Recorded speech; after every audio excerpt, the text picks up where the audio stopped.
They did? It's totally is because You guys saw, Didn't make much of it. can you hold together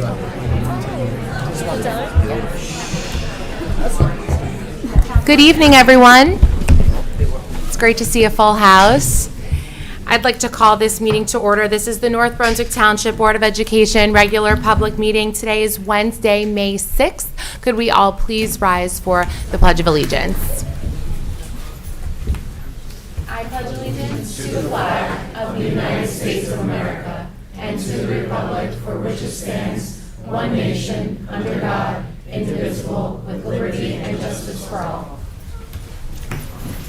Mr. Carter. Here. Ms. Cepeda. Here. Ms. James. Here. Mr. Lagori. Here. Dr. Patel. Here. Mr. Singh. Here. Ms. Sinha. Here. Ms. Toth. Here. And Mr. Wen. We have a quorum. Thank you.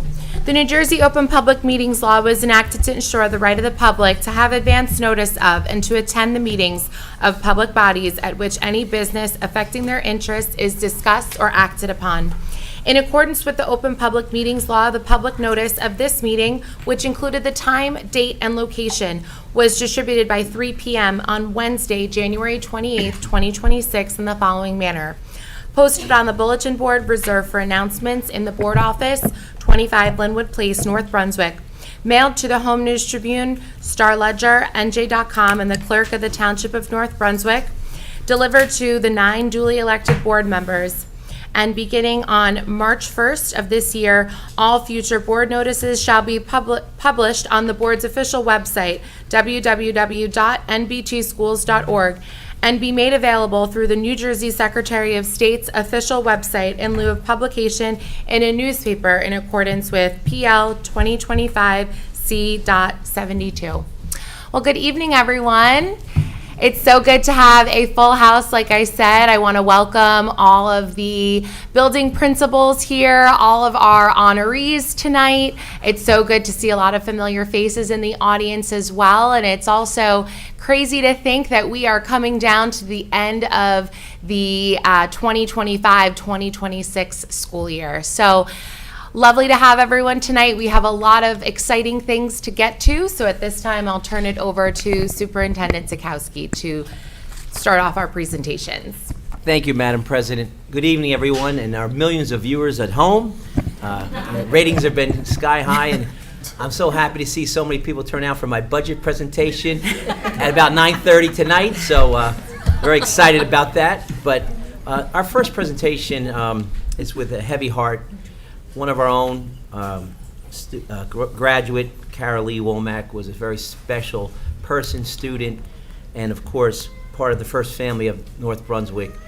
We have a mayor and his wife, Carol, just special people in this, not only in this community, but specifically in our district. So without further ado, I know they've been going through a difficult time, but Carol Lee really left a mark here at North Brunswick. Her participation in so many different things at North Brunswick High School, but specifically as an alchemist. So without further ado, 2 other special people from that class organize a fundraiser and a special memorial for Carol Lee. So with that, Miss Marcy Marks and of course, Miss Danny Noodleman, please come up.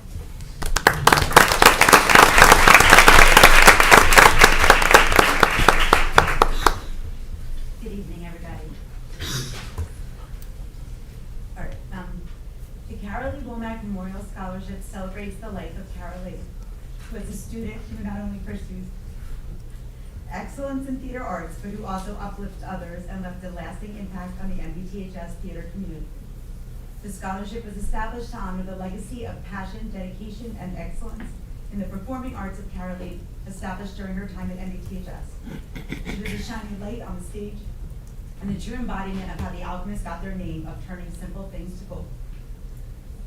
Like Carol Lee, this year's recipient award is more than a talented performer. They are a true shining star both on and off the stage.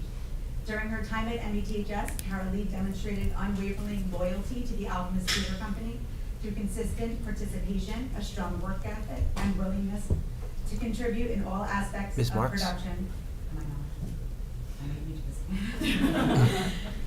Sorry. And a willingness to contribute in all aspects of production, whether in the spotlight or behind the scenes. In addition to her artistic abilities, Carolee embodied the qualities of a team player as a leader. She supported her peers, fostered a positive and inclusive environment, and served as a role model for the other students through her integrity, responsibilities, and enthusiasm for her craft. The Carolee Womack Memorial Scholarship celebrates the life of Carolee by awarding a student who not only perceives excellence in theater arts, but who also uplifts others, leaves a lasting impact on MBTHS theater community, just as Carolee did. So everybody in the North Brunswick district, all the staff members did a Jeans Day, and we raised $1,500. Yeah. And we have,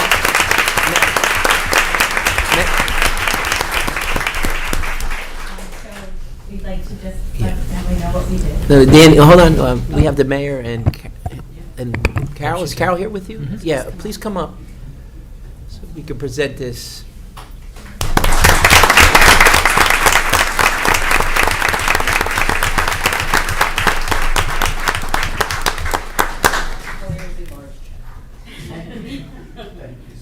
And there have also been donations from MBTS alumni, so this is just from the staff, but there's about $5,000 from this plus other alumni donations. Wow. Thank you, Mayor. Carolee loved North Brunswick schools. She loved her mentors. She loved all the students she knew and performed with, and she was very, very proud to have been from North Brunswick Township High School. Thank you. Thank you so much. Thank you.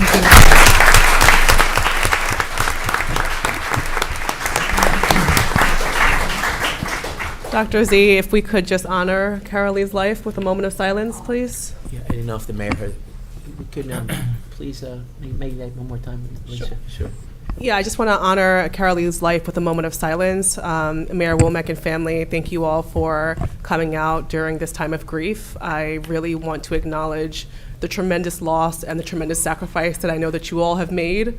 So my deepest condolences, but if we could just honor her with a moment of silence.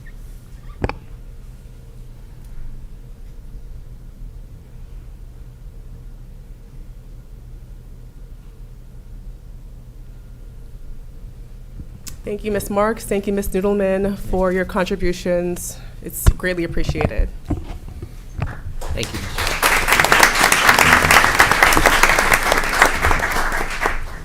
Hard to segue that with that, but we're here for some wonderful winter awards, and with that, our athletic director, Mr. Sean Morrell. Mr. Morrell. Amy. Thank you, everyone. I'd like to thank the families here, the athletes and the coaches. We had a great winter season, and I would like to call up each coach, read any honors that they or their team may have, and then they'll acknowledge the student athletes. First, I'd like to call up our girls and boys bowling coaches, Coach McCormick and Coach Mahalik, to present their awards.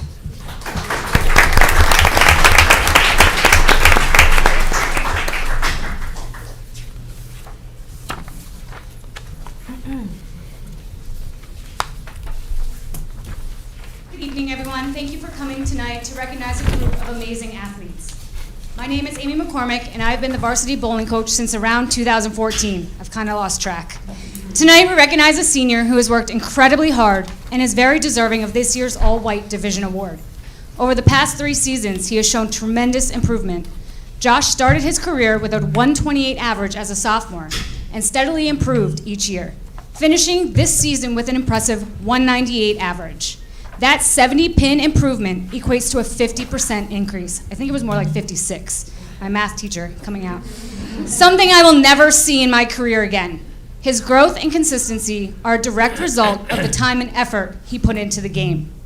This season, Josh finished 10th in the GMC individual tournament, shooting a high game of 245 and a series of 663. A great accomplishment and reflection of the progress he made throughout his career. Over his 3 years, Josh totaled 18,697 pins, bowled a high game of 279, and had a high series of 685. To put this into perspective, a perfect game is 12 strikes. To shoot a 279 He struck 11 times.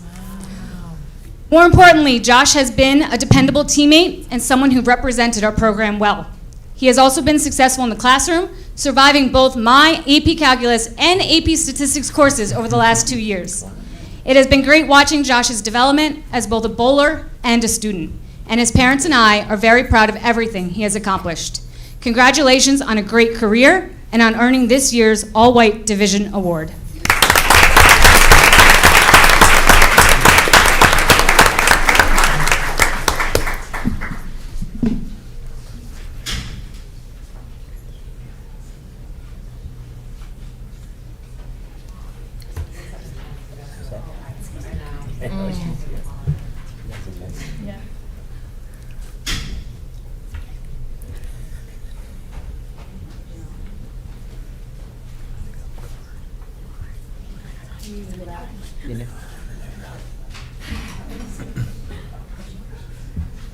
I'm Janice Mahalik, and I am the coach of our girls team at NBCHS. Our top girl finisher this year was Candace Grimes, who could not be with us tonight. She was a 4-year bowler on our girls team, had the highest average on the team this year, and had an impressive top 4 finish in the GMC individuals. So we congratulate Cadence as well.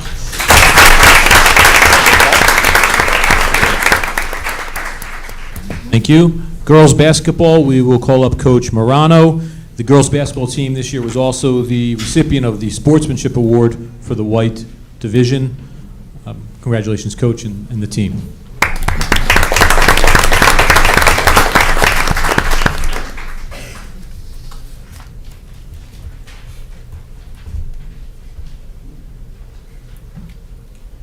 Good evening, everyone. The season has been one of growth and progress for our team. We've worked hard, faced challenges, and the girls have shown incredible resilience. The growth that each individual player exhibited from November to February cannot be overlooked, and our players demonstrated dedicated teamwork and heart every time they stepped onto the court. Tonight we are recognizing 2 seniors who were named All-Division for the White Division, which is a testament to their hard work. Seniors Shadal Shama and Shiloh Connage were named All-Division for the White Division. After recovering from an ankle injury this year, Shiloh was able to join us this season in January and ended up finishing the season as one of the top scorers in our program, as well as the second leading rebounder, averaging just about a double-double in all of her games she played this season. Shiloh finished her high school career with 173 rebounds, 211 points, most of which came from this season alone. It is also my pleasure to share that she will be continuing her basketball career next year at Middlesex College. Congratulations. We're so proud of you.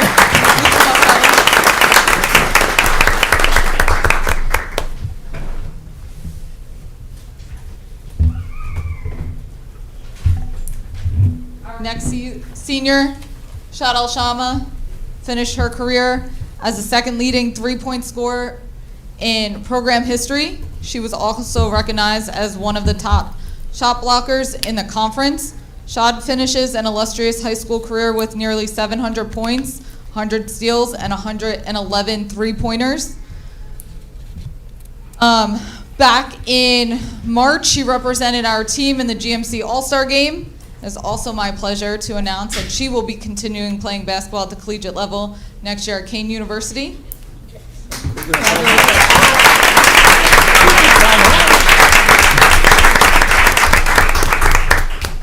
KU.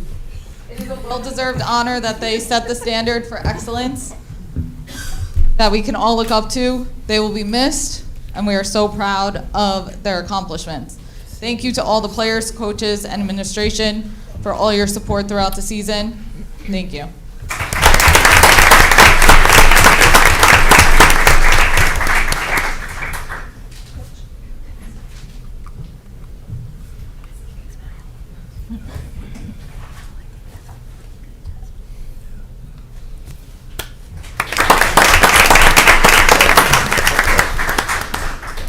Next, I'd like to call up Coach Byram for our boys basketball team. The boys team was also a Sportsmanship Award winner this year in the all-white American division.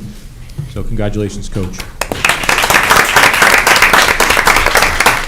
Good evening. I'm Coach Byram, third year of coaching.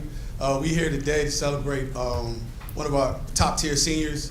Young man went through the program, four-year program guy. Very true to the culture, right? Rebuild our program the way we needed to do it. Within the last 3 years, we changed a couple things, but him being the guy that he is, he definitely related to the changes, and he moved efficiently and did what he was supposed to do this year. The guy I'm presenting to this award to is Angel Rodriguez Reyes. This young man, he averaged 11 points, two rebounds per game. You're gonna see why it was only 2 rebounds, but I can tell you he averaged 5. I can tell he averaged 5 steals a game without a shadow of a doubt. But one thing about him, I could say, this guy, he carried our team for the majority of our season. And again, you will see his size once I present this to him. And with further ado, Angel Rodriguez Reyes.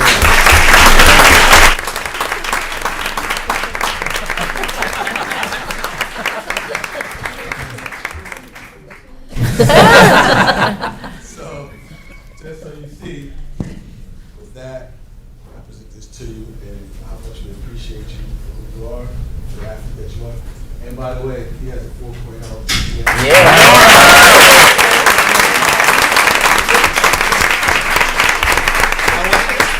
I just would like to thank the administration for giving us the opportunity, giving me the opportunity to coach our guys and breed a lot of good young men and make sure that we have some people to take care of them when we get older.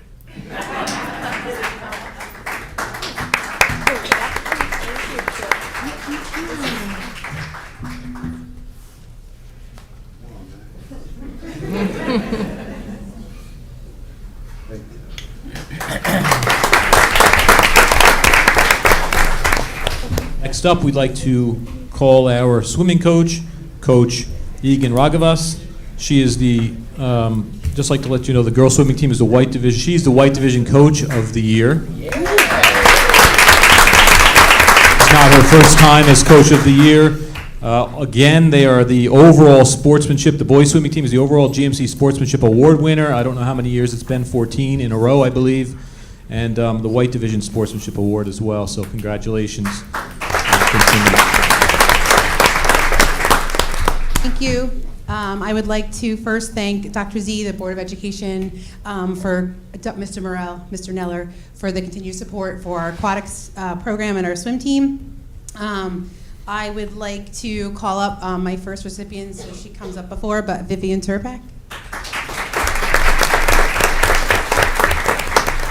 Vivian is a senior. She's a 4-year varsity swimmer. She scored 119 points this year for our swim team alone. She also won the Greater Middlesex Conference Sportsmanship Award, where we went to the banquet and she was honored. Vivian swam at GMC's the 200 medley relay, the 500 free, the 100 back, and the 2 free. And she was also the girls' MVP this year. Vivian will be going to Rensselaer Polytechnic Institute for Aerospace Engineering next year.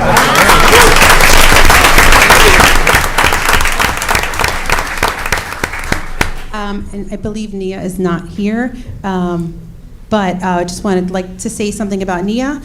She is a sophomore, a second-year varsity swimmer. She scored 95 points for the girls' team. Nia swam at GMC's the 2 medley relay, the 100 free, the 100 breast, and the 4 free relay. Anika, come on up.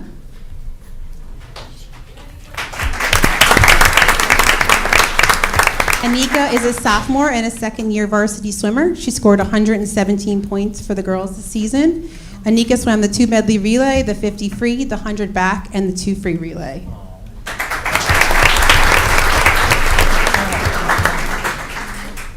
Ani Pradhan, I believe he is not here. There was an innovation practice that they couldn't miss. Doors open tomorrow, 6:30. Friday, 6:30. Donnie is a freshman this year. First-year varsity swimmer, scoring 88 points for the boys. He swam the 2 medley relay, the 2 IM, and the 4 free relay, and he was also our boys' most valuable swimmer this year. And last but not least, Krish Patel, come on up. Krish is one of our hardest working athletes in the entire pool every single day. Krish is a sophomore and a second year varsity swimmer. Sorry, Krish. Krish scored 87 points for the boys. He swam the 2 medley relay, the 100 fly, and the 2 free relay. And what's best about this crew, besides Vivian, everyone else is a freshman and a sophomore. So I can't wait to continue to rebuild. We often have a long line of seniors, but we're rebuilding, and we got all these youngsters coming in. So I just wanted to say congratulations to these guys, and just wanted to speak on the sportsmanship award, because I do realize that the boys are the ones who got that award, but I did want to speak on behalf of all of the swimmers, because we are one team. We travel together as a team. Sportsmanship to me means walking away from the competition with dignity, making it impossible to tell whether you've won or lost. Over 13 of my 14 years as a coach, our team has earned the GMC Conference Sportsmanship Award. From the beginning, I made it a goal to not just develop strong swimmers, but to also help shape respectful, responsible young adults. Whether we're traveling to another school or competing at our own pool, we represent North Brunswick with pride, respect, and integrity.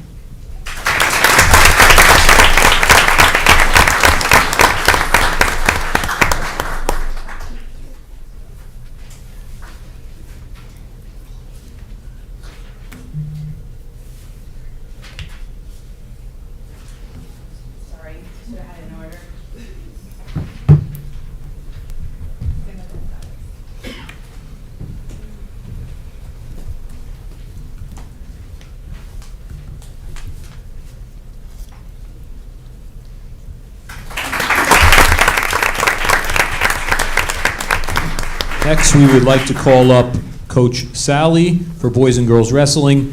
As he's walking up, Coach Sally's been with us only a couple of years here, a few years, and we are Blue Division champions again for boys wrestling this year, undefeated. We were also Blue Division champions last year, undefeated, so in 2 years we are undefeated in the Blue Division. Congratulations to Coach Sally and the team. And our girls wrestling team, we are back-to-back Red Division champions and also back-to-back GMC County champions. So we're seeing great things in our wrestling program. Thank you, Coach.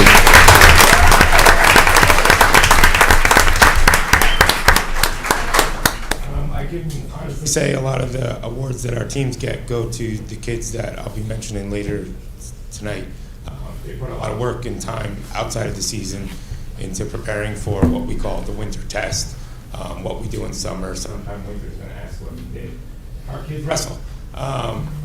The boys, when I first took over 3 years ago, they were in 23rd out of 24 teams in the GMC. I'm proud to say that they ended up number 9 in the GMC this season. We had 3 medalists at the GMC tournament, and 2 of our boys named tonight qualified for the regional tournament. And on the girls' side, it's been much of the same progress. The girls wrestle just as much in the off-season. Much like swimming said earlier, we don't separate in our room. The girls work out with the boys work out with the girls. While we have independent competition schedules, there is a team dynamic there that you don't find anywhere else in the GMC. And the girls pay it back with winning the second county title. I think of the 13 girls we brought to counties, 12 of them left with a medal, and there were 6 finals. So girls is going up. I did want to thank school administration and the board for the mat this year for the girls program as it continues to grow. There are over 40 girls in our program, and I think our closest competition in the GMC is East Brunswick with 20 girls. So we will be starting a JV team very, very soon. 2 of our girls made it all the way to the state tournament. 1 left with a medal. She placed number 8th in the state. We did have 2 district champs and 1 region champ at the same time. And there'll be a mention tonight. Everyone that I call in the next couple of minutes, we're either all division or all conference. And that's the blue division and the red division. So first I'd like to call up Christopher Lopez.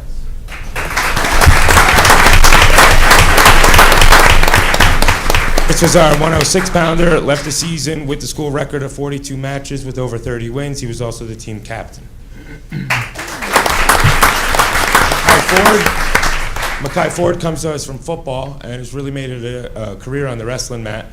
He also leaves the season with more than 25 wins and is also a region qualifier.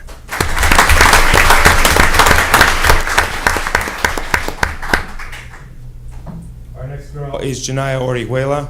Janaya was our girl who made it all the way to states and left with a medal. She took number 8 in New Jersey. Battling back and forth along the way. Also our team captain. She set a record this season for 47 matches in a season. Our second female athlete of the night is Kaylee Chiappa, who is also a captain. Kaylee has a little special place in my memory as she is my first 4-year wrestler in my program, and she will take her wrestling next year to Keene University. Came up 2 points short in overtime from the medal of states. Frances Peraza is also a team captain. She's also the county champ. A lot of us would argue in the wrestling world that winning that county title is a lot more difficult than winning a district or a region title. And I could say that myself as a 3-time finalist and 1-time champion. Getting to that finals match is tough. If anybody was there, this was one of the more electric finals when she battled with Spotswood and came up on top 18-14.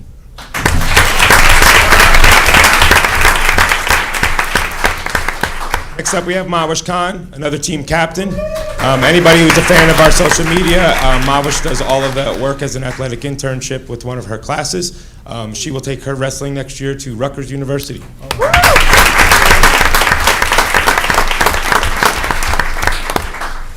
Next up, we have Deatra Dorisman. Deatra is the only wrestler in the town that's left that is a high school All-American. She is a district champ. She's the runner-up in the county, and she works hard at the upper weights. Next up, we have Bella De Jesus, who I don't think is here. She was the lone freshman on the team. She left with over 30 wins. She was the county runner-up and district runner-up also. Last but not least, we have Alexandra Reyes. Alexa lives in town and wrestles with us year-round, but she is one of our magnet school students. So one of the things I've always impressed with our magnet school students is the extra time and effort outside of what we expect our normal athletes to do. She has a lot of transportation and extra work to put in to make sure that she gets on the mat the same amount as everyone else. And she left the season as the county runner-up as well.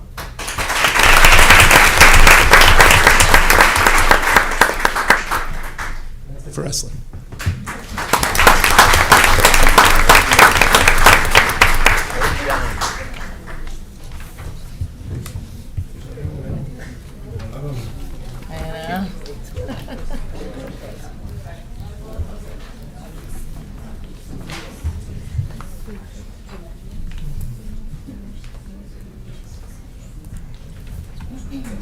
Thank you.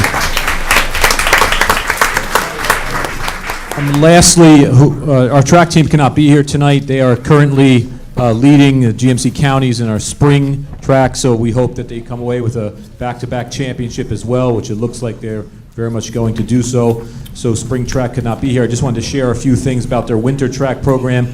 Our track team is number 3 in New Jersey. We are the number 1 public school in New Jersey for the last couple of years, so we are seeing a lot of great things. We have a handful of athletes who are national, all-state and nationally recognized as well. So just going to run through. The boys track team in winter were GMC champions. They were GMC White Team of the Year, and they were the NJ.com GMC Team of the Year. Our girls track team was the GMC White Division Team of the Year. Our head coach was the GMC Boys and Girls Track Coach of the Year, White Division Boys and Girls Coach of the Year as well. Last year he was the NJ.com Coach of the Year. Jamel Wilmot is an All-American. He's a state champion in the 55-meter dash. He made All-State. He was All Group 4, All GMC, All Division, NJ.com GMC Athlete of the Year. We have Michael Perry. He's an All-American, NJSIAA State Champion in the 55-meter hurdles. He's All-State, All Group 4, All GMC, and All Division. And today he ran the number 2 time in the 110-meter hurdles in the state of New Jersey. Anai Hall is an NJSIAA State Champion in the high jump. He's All-State, All Group 4, All-American, and All Division. He is going to Rowan. Elvin Marte Felice is going to St. Peter's. He's an All-American, All GMC, and All Division. He also has the number 1 New Jersey state time in the 110 hurdles. So we have back-to-back number 1 and number 2 in the state in the 110 hurdles. Kyra Burchett is an All GMC and All Division. Kyra Waldron is All State second team, All Group 4, All GMC, and All Division. She's going to either Temple or Rowan. Kiara Asatura is going to FIT. She's All GMC and All Division. Michaela Bellamy is all division. Redrick Robinson is all division. He's going to FDU for football and track. Kyle Vreeland is going to Marywood. He's all division. Nathan Beckley's all division. Schwan Grimes III, coach's son, is going to Monmouth. He's an All-American and all division. Devin Hackett is all division, and Tyler O'Gara is all division. Tyler O'Gara also jumps 7 foot and is one of the top high jumpers in the state of New Jersey. So as you can see, our track team has been doing some great things over the last few years. I want to thank everybody for being here and thank you for your support. Thank you to the Board of Education.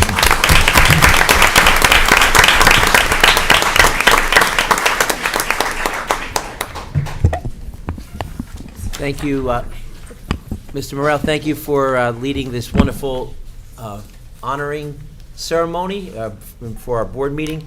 I just want to say a few words and take this time to thank our coaches, families, because although the award is one evening and it's great to celebrate, it takes hours and hours of practice, schedule changes, carpooling, rides, workouts, off season. So I want to thank all the families, the parents, our coaches, of course our athletes, congratulating them because this is a culmination of all that hard work throughout the full school year and the summer months. So thank you, Mr. Morrell, and thank you to all our coaches and athletes.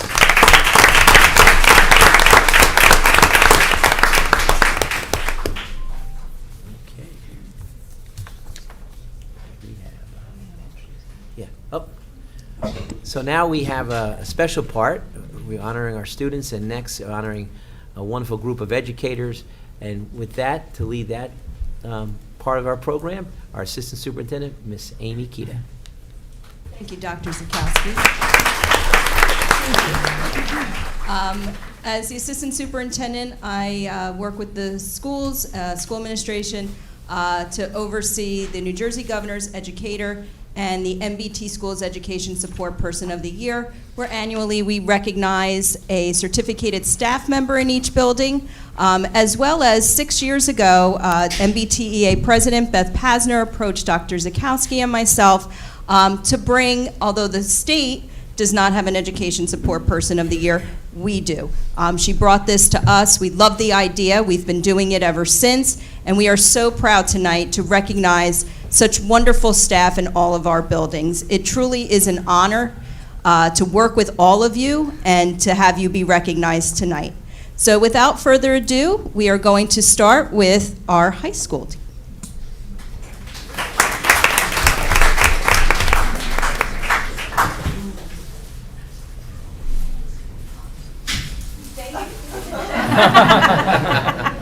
Well, for a second year in a row, you let me go first. So.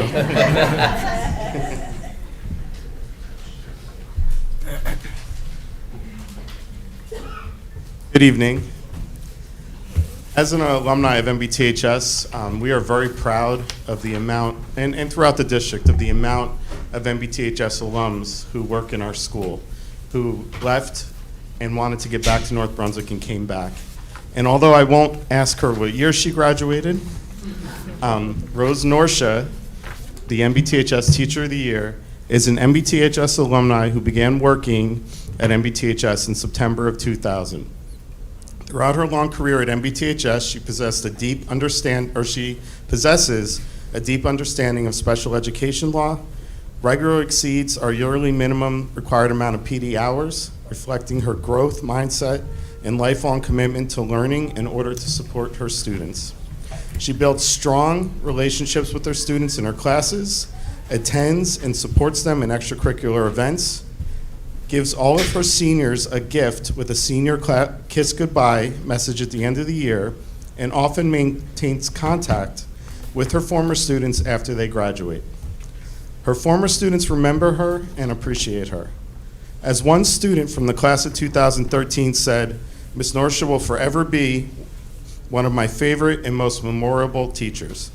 Things weren't always easy for me growing up, and I could rely on her to cheer me up. She was calm, steady, and a reliable presence when things at home felt chaotic. Now as an adult with a family of my own, I have a deeper understanding of how she supported me. I can only hope my kids will have a teacher who becomes a confidant, an anchor, and gives them something to flourish. Congratulations, Rose. on making such a profound impact on your students over the last 26 years at MVTHS. Congratulations on being named the MVTHS Teacher of the Year.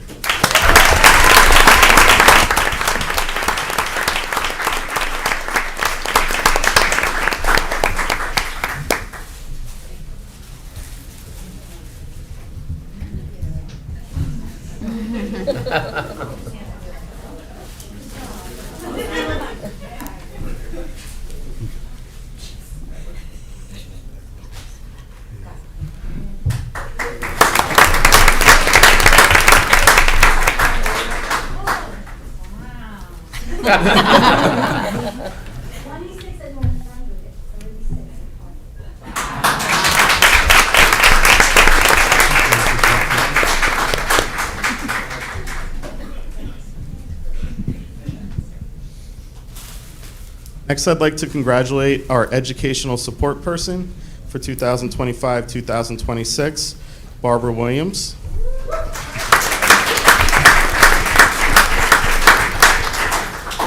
Although Barbara is not an alumni of North Brunswick, she is a longtime resident. And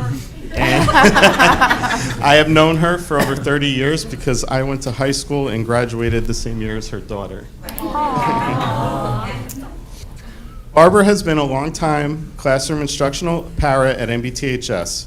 She builds rapport with her students, supports them in their academic tasks, and is a great support system for them so they can assimilate into the classroom environment.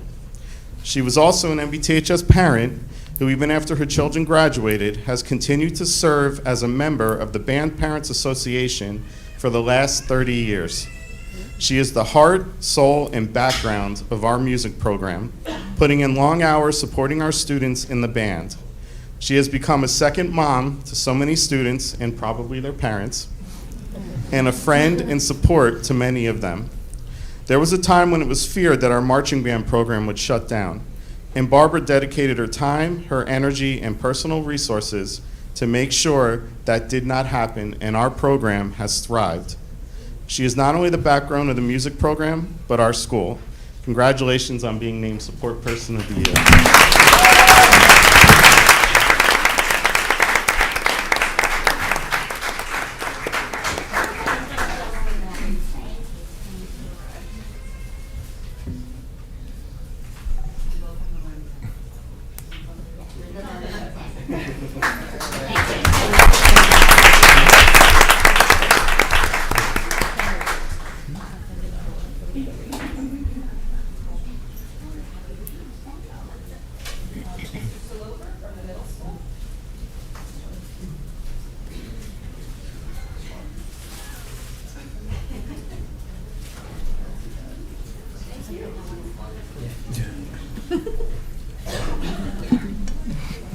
Good evening, everyone, and thank you to the Board of Education, Dr. Zakowski and Mrs. Kita for allowing us the opportunity to recognize our winners, and congratulations to all the recipients tonight. First, I'd like to speak about Jeff Marachi, our retired police officer who comes to us from the Middlesex County Prosecutor's Office, and there are really three things I would like to share about Jeff. First, you do not need to spend much time with Jeff to see and to realize the high caliber of family man that he is, friend that he is, employee that he is, person that he is. He is without question the type of person that we want our children to be around, without question. Secondly, when you do this job long enough, you realize that there are certain people in the school with whom you actually have a partnership. And when it comes to the safety and security of NBTMS, I do believe that's what we have, and I could not ask for a better partner than Jeff. Jeff is the type of person who goes the extra mile and often thinks of things that others do not, and we are better for it. Now, it is probably not a surprise to hear that people in education and people in law enforcement do not always see things the same way. This can sometimes lead to some robust differences of opinion, but most of the time it leads to a healthy exchange of viewpoints that leads us to the most sound, safe course of action for a student, all of the students, or the whole school. and that is due in large part to Jeff's diligence and skill. Finally, and selfishly, it is nice to have someone around my age who also grew up here, because we can talk about things and I don't have to explain who or what they were. Whether it's a former teacher at the high school from years ago, or places like the Hearth, the Wooden Nickel, the Carriage House, Caldor, or the Middlesex Diner. And we managed to pull something off that amazes me. We only really got to know each other by working together the last few years. This is amazing when you consider we're only a couple years apart. We grew up less than a half a mile from each other. We have many of the same friends, and our daughters danced at the same dance school for years. And the kicker to me was when he told me that in the early 90s he was delivering flowers for a local florist to my father's funeral home when I was working there, and we still didn't cross paths. That is almost impossible, but we managed to do it. So, Jeff, seriously, congratulations. Thank you very much for all that you do. We are better than to have you.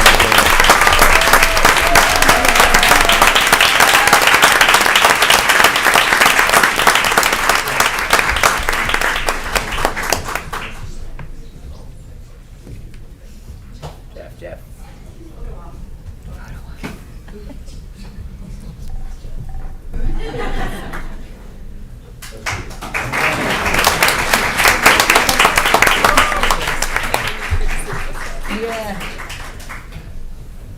Danielle Tamarana.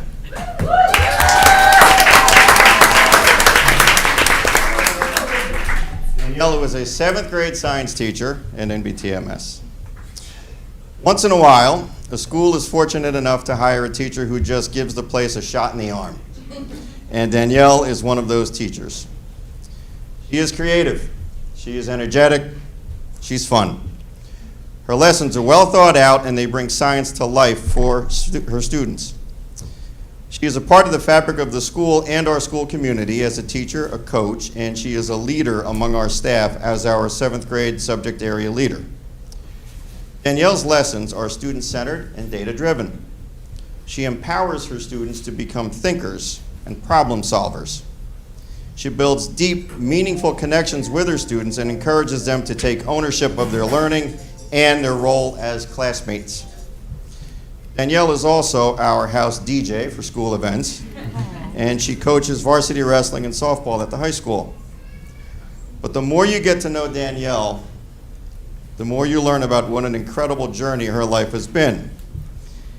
In various conversations over the years, I have learned that Danielle played softball, coached wrestling, coached color guard, played field hockey, coached field hockey, played ice hockey, owned a food truck, auditioned for a Food Network show, was a disc jockey, renovated her own kitchen, lived in the South, lived in the North, is a scuba diver, and was bitten by a shark. As a former history teacher, I used to try to get my students to analyze the famous Socrates quote, "The unexamined life is not worth living." One interpretation of that is that after careful examination, one should arrive at the realization that life is meant to be a rich experience with many different flavors. I can honestly say that I do not know anyone who embodies that more than Danielle. And isn't that who you want teaching your kids, coaching your kids, or as a friend and colleague? Danielle's classroom is a welcoming place for all students, full of inspiring lessons about science and about life. But her life story is an inspirational lesson for everyone she meets. Danielle Tamarana, congratulations.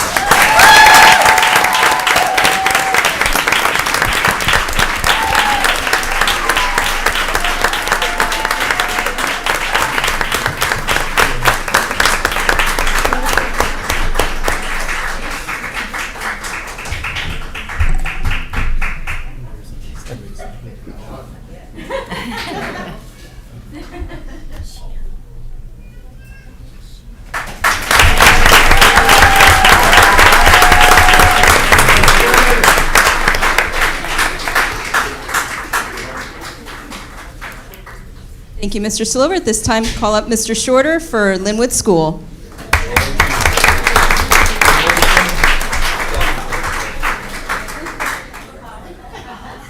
Good evening, everyone. Good evening, everyone on the board. Thank you all for supporting Linwood and all that we do. So I am very excited to announce my winners for tonight. I always like to give a story because I've heard that when you give a story, it gives a little bit more than just talking. Like Rick did an amazing job, Mike did an amazing job, but I'm gonna tell a quick story. So first, I'm gonna talk about Jerry Agaman. So Jerry is a 5th grade social studies teacher at Linwood School. I believe this is his 2nd year at Linwood School. Come on, Jerry. So.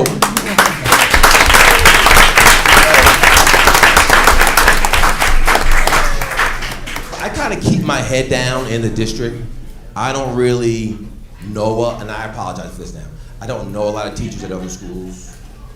I don't know a lot of people at other schools. I just kind of keep my head down, and I'm focused on Linwood, and Linwood is where my heart is.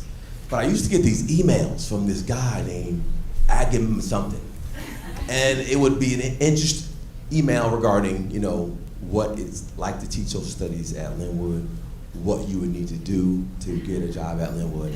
And again, I get these emails and I'm like, I don't know who this guy is, but I'll just give him a nice little, you know, answer and then kind of move along.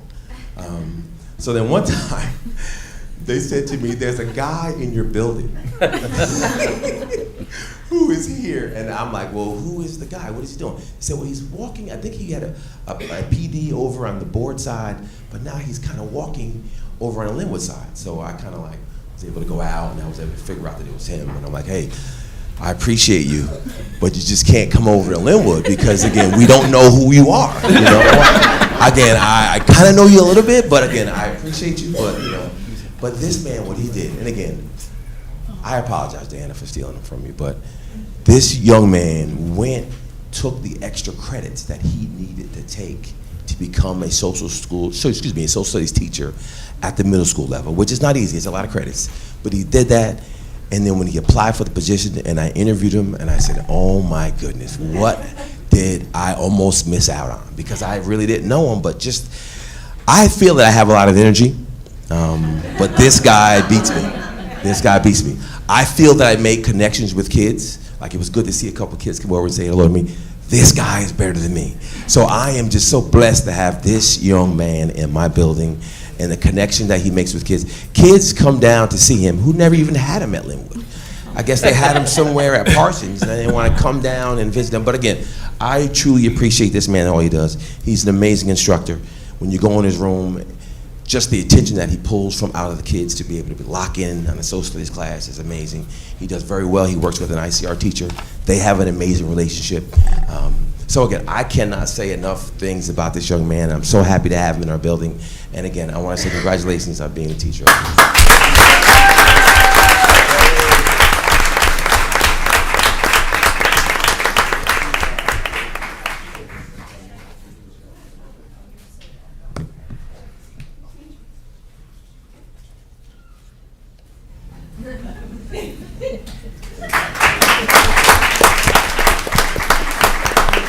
I also see him at the gym all the time, so it's always good. In the morning, you see him at the gym, and I'm at the gym, so it's a good thing. All right, so the next person that I want to recognize is Shanice Middleton. Shanice, come in for a second.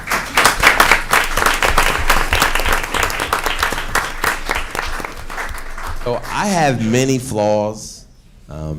It's just what I am. I have many flaws, but one of the flaws that I have is this: I'm kind of demanding because I want things to go and to look and to just be a certain way. I feel one of our words that we use at Linwood is excellence. Excellence, excellence. We use it all the time. And I have worn this lady out. Because if the PA is not right in the CAF, I'm calling Shanice. If a Benji board is not right in a room, I'm calling Shanice.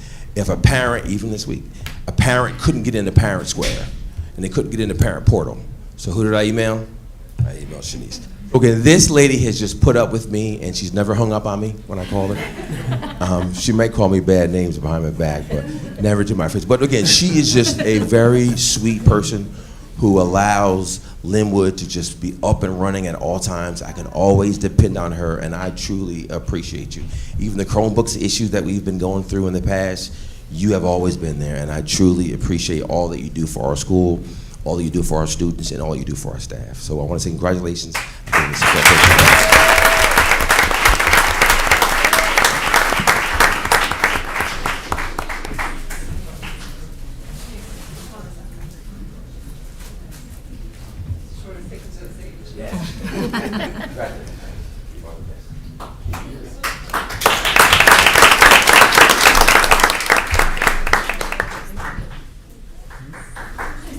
Which elementary school will it be?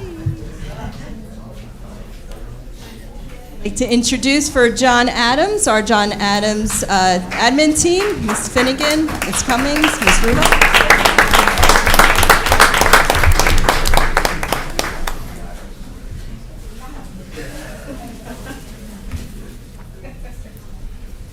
Hello, everyone. Welcome tonight. I'd like to first talk about our Teacher of the Year. For 22 years, Jenny Greenwald has been a cornerstone of the John Adams Elementary School community, shaping both the academic and personal growth of her students. Her classroom is a warm, supportive environment where children feel safe, valued, and motivated to succeed. She balances high expectations with genuine compassion, helping every student thrive. Jenny's instruction reflects deep expertise and a commitment to meeting the needs of all of her learners. She skillfully differentiates her teaching, ensuring that every child, regardless of ability, can access learning and build confidence. Families consistently credit her with laying a strong academic foundation that lasts for years. She is also a dedicated advocate, collaborating with colleagues and communicating closely with families to support each child. As a mentor and leader, she generously shares her knowledge and supports those around her. Beyond the classroom, Jenny strengthens the school community through her involvement and unwavering dedication. She truly embodies what it means to be an exceptional educator, making her deeply deserving of the Governor's Educator of the Year recognition. Please come on up.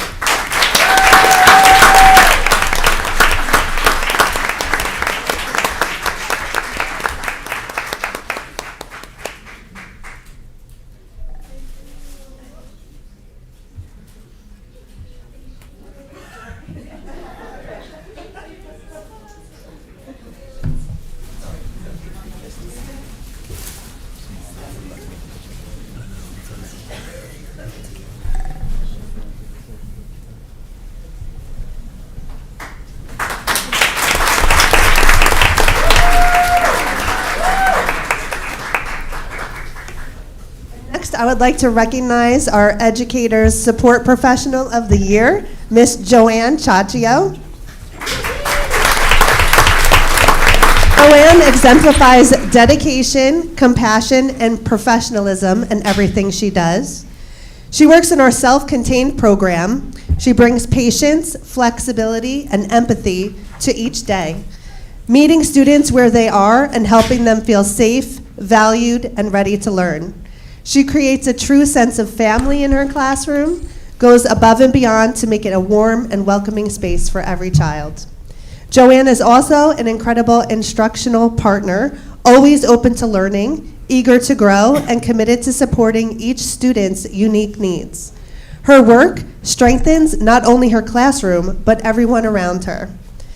Beyond the classroom, Joanne is a dedicated member of our school community, volunteering her time and bringing positivity to all that she does. For 7 years, she has uplifted students and colleagues alike with her kindness, creativity, and unwavering commitment.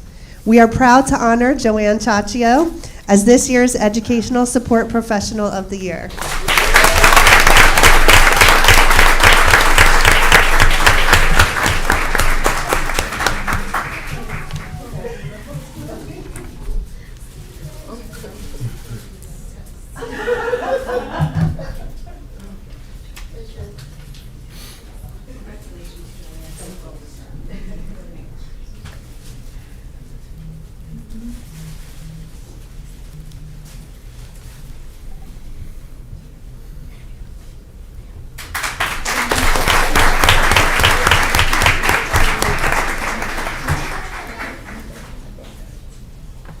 I'd like to call up Dr. Glover and her team for Judd's School.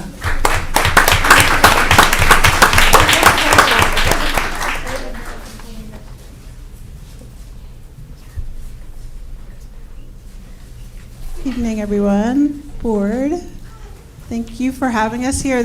It was great seeing all of the high school students. You know, in elementary, we never know what they're going to become, but when you hear their names and being recognized for being, you know, such great athletes and students, it just melts my heart. So I was happy to see that tonight. But today, we are here to recognize two people from Judd. One, unfortunately, our Teacher of the Year is not here. She is on maternity leave. But I just had to recognize her. She's an awesome teacher. She's a inclusion teacher, and she gives 1,000% every day. Sad she's not here, but if she's watching, we love you, Gwen. Congratulations. Today I have the honor of recognizing someone who has made a lasting impact on our school community, Miss Sue Pecora.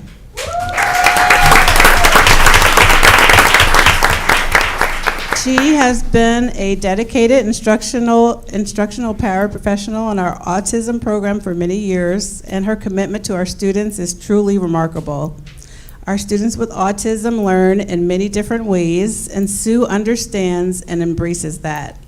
She meets each student where they are, adapting her support to fit their unique needs and helping them access learning in ways that work best for them. She's the definition of caring. Each day, she brings patience and understanding to every interaction, always smiling, always with an open heart.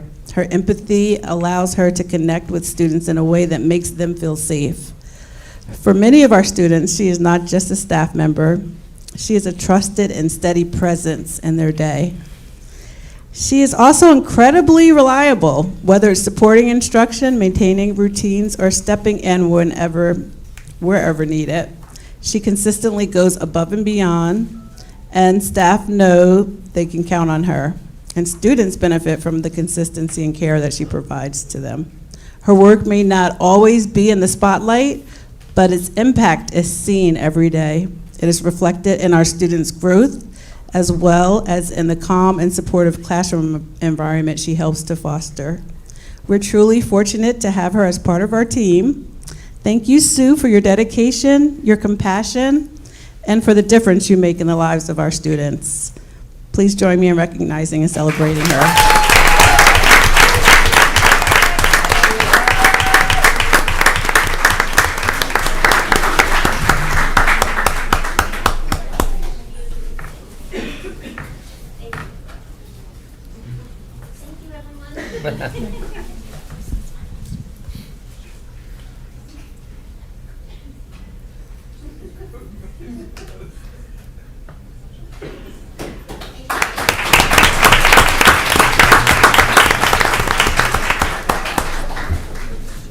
This time, I'd like to call up Mr. Dawson, his team from Livingston Park.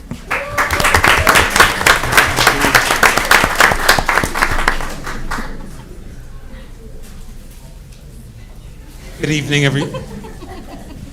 everybody, and thank you to the board, Dr. Z, Mrs. Kita, for allowing us to tell you about some wonderful people at Livingston Park tonight. If you drive on Howe Lane in the morning coming to work around 7 o'clock, you're going to see two vehicles racing in the direction of North Brunswick. One is mine, and one is Maureen Alvarez's.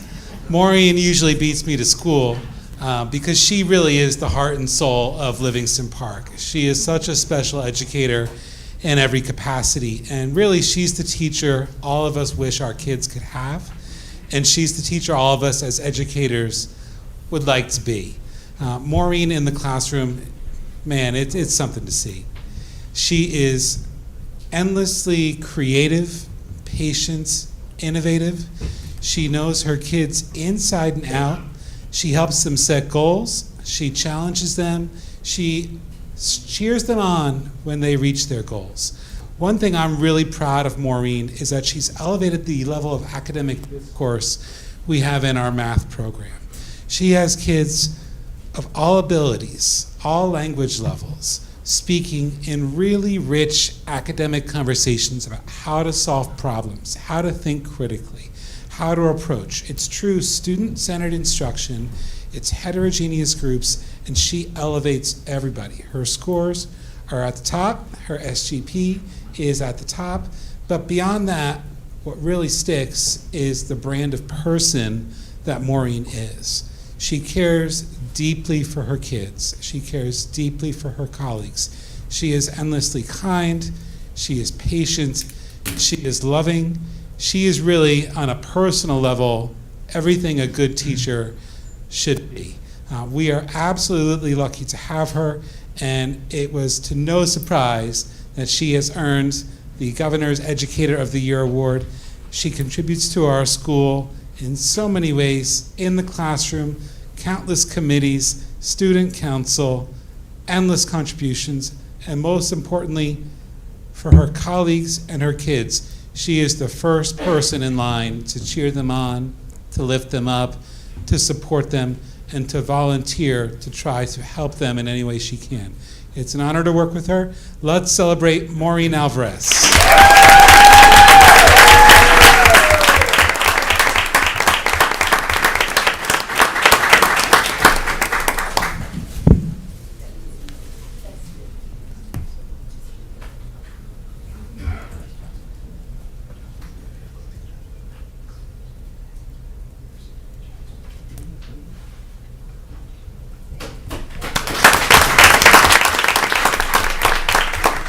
It's also a pleasure to honor Curtis Henderson. Curtis could not join us tonight. Curtis is our plant manager at Livingston Park. He is just delightful. The man is always in a positive mood, and he is truly prepared to tackle any mission that could happen in a Livingston Park environment.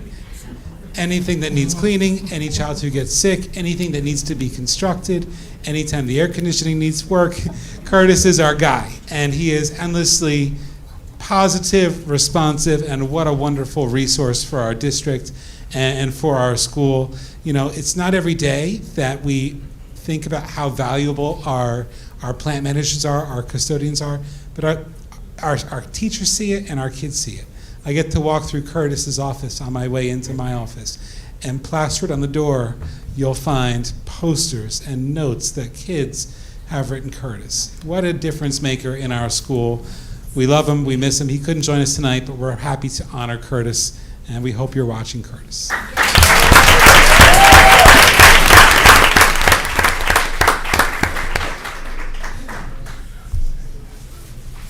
For Parsons Elementary School, we have our administrative team here, led by Principal Diana Whalen.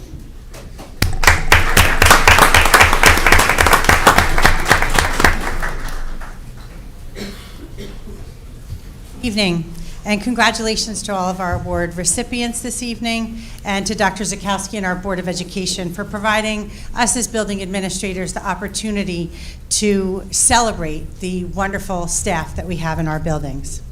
So tonight is a true honor to celebrate Heather Angeles as Parsons Educator of the Year. She's a passionate educator who turns our gym into a place where every child feels like they belong. Heather has the amazing gift for reaching every student, no matter their ability, and teaching them that phys ed is not about winning. It's about confidence, grit, and finding joy in staying active. We've all seen her creative spark in action, whether she's setting up a quiet calming corner for a student who needs a break, or transforming the entire gym into the land of the lost dinosaur adventure. Heather's heart for this school goes way beyond the gym floor. She's an incredible, supportive teammate who serves as our MBTEA rep and a mentor. She's always willing to help a colleague through a tough day. She's constantly working on herself too, bringing back fresh ideas from the physical education convention or using her personal training expertise to help us all hit our own wellness goals. She doesn't just talk about lifelong learning, she lives it every single day. What really makes Heather special is her dedication to the broader North Brunswick community, which showcases her extraordinary spirit of service and empathy. Whether she's rallying families at Ice Cream Bingo or leading the Kids Heart Challenge, which has raised a staggering $20,000 for charity over the last 3 years, she is always finding ways to bring us together. She models what it means to lead with compassion. for her tireless advocacy, her innovative teaching, and her unwavering belief in every child's potential. We're proud to celebrate Heather Angeles as an exemplary role model and Parsons Educator of the Year.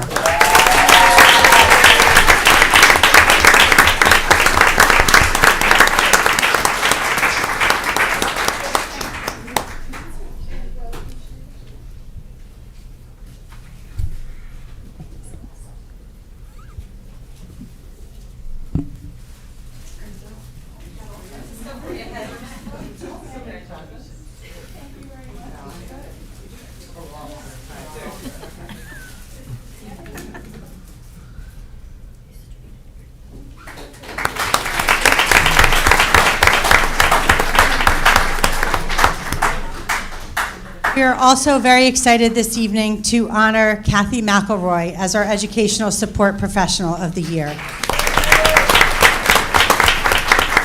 There are some educators who don't just fill a role, but rather transform the very atmosphere of a room the moment they walk in.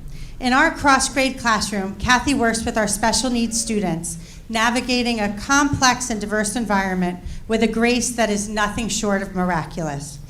She possesses that rare, nurturing gift of seeing past a struggle to find a child's strength, providing the firm but patient guidance they need to feel secure. To watch her work is to watch a masterclass in compassion. She creates a safe space where students who face the greatest challenges feel the most respected and understood. Kathy's impact is felt just as deeply by her peers as it is by her students. She's a dedicated mentor who has spent years taking new staff under her wing, offering the kind of wisdom and lending a hand spirit that sustains a school culture. Even when facing the hurdles of a new classroom or a difficult day, she arrives with a smile that says, "We've got this."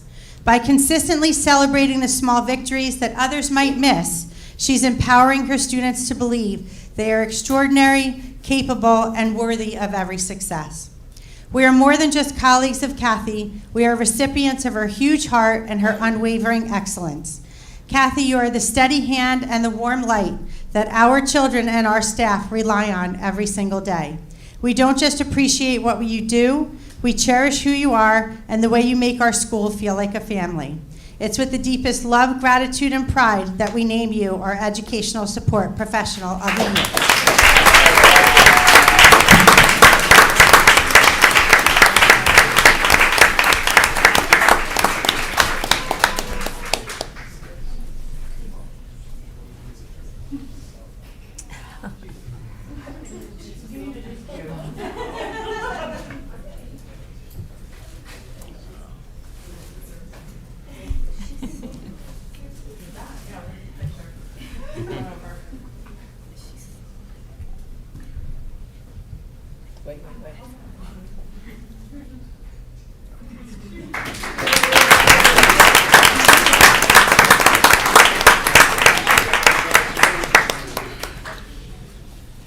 Now for our Early Childhood Center, Principal Mr. Scott Pasner, and our Supervisor of Preschool Instruction, Ms. Eganor.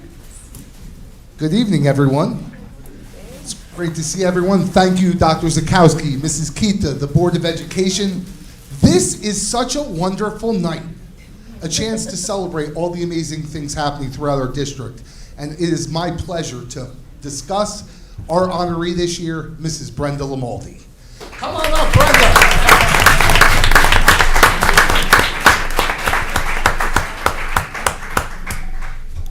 I know Mr. Shorter had great stories to start, and Mrs. Lamaldi and I could probably tell a lot of different stories from our journey when she started originally in room 54 at John Adams School. But I cannot tell you what a trailblazer she is. Her creativity, artistic work, her ability to make things fun is exactly what school is about. Our early learners are so lucky to work with her on a daily basis. Our district does such a great job with the arts and music. It starts in preschool. The foundation that she's built, the legacy that she's created. I'm sad because we're gonna be honoring Mrs. Lamaldi later next month at the retirees. But one of the things that we're so excited about was her creation, which is our preschool art show. Next Thursday night, everyone's invited. The art show is so unique because it's a chance to honor all 10 of our district facilities, all of our schools and our partners. And Mrs. Lamaldi has led that from when she started with a vision of an art show that includes work from every single student in all of our programs. It's a testament to Mrs. Lamaldi, and I just look forward to her hearing about her lifelong learning, her future plans, and I hopefully have her come back teach some PD sometime too. So can we all give a round of applause for our amazing Mrs. Brunswick?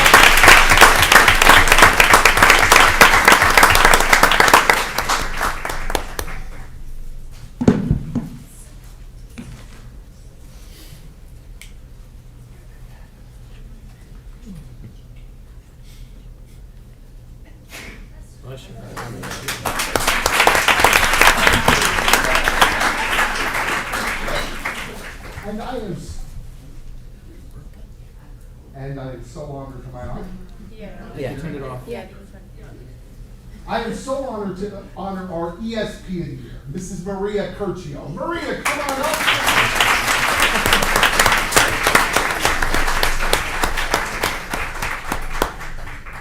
We are so lucky to have Mrs. Curcio supporting our students at the North Brunswick Township Early Childhood Center.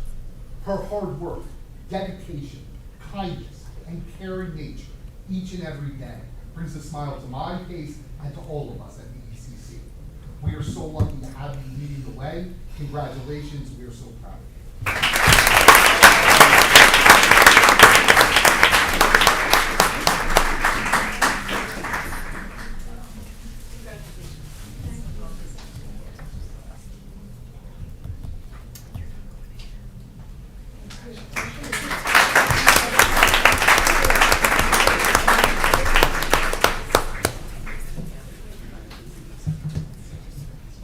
We also have a support staff person of the year from district-wide central office. To introduce her is our Director of Curriculum Instruction and Technology, Dr. Frederick Johnson. Thank you, Amy. Good evening, Madam President, members of the board, Dr. Z. Congratulations to all our awardees. There's been a constant thing I've noticed here all evening hearing about all the recipients is that you care about what happens in North Brunswick, and for that, thank you all for what you do. I'd like to, at this time, take the opportunity to invite up Ms. Donna Baginski. Donna, please come up.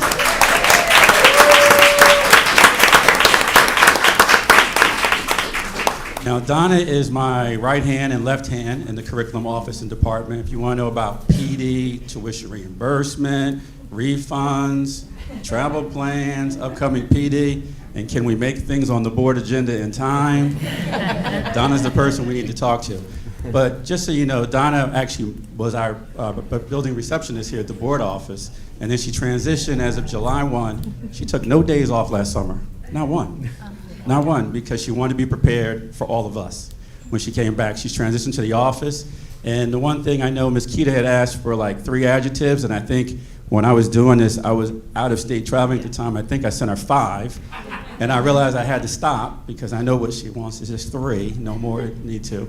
But anyhow, the adjectives for her were very positive. She's been someone who's been dependable. She's extremely conscientious and pays attention to detail. But something else that I notice every single day, no matter what happens, when I walk into the office, or anyone else does, that's the smile you get every day. Even if she has something that's a challenge in front of her, she perseveres with it, she digs in, she doesn't give up, and she still smiles. And so sometimes we're working, and then she can tell something's not right, and she'll stop, and she'll take a moment to give you some encouraging words, and you can't help but laugh, because somehow there's a joke that comes out of it.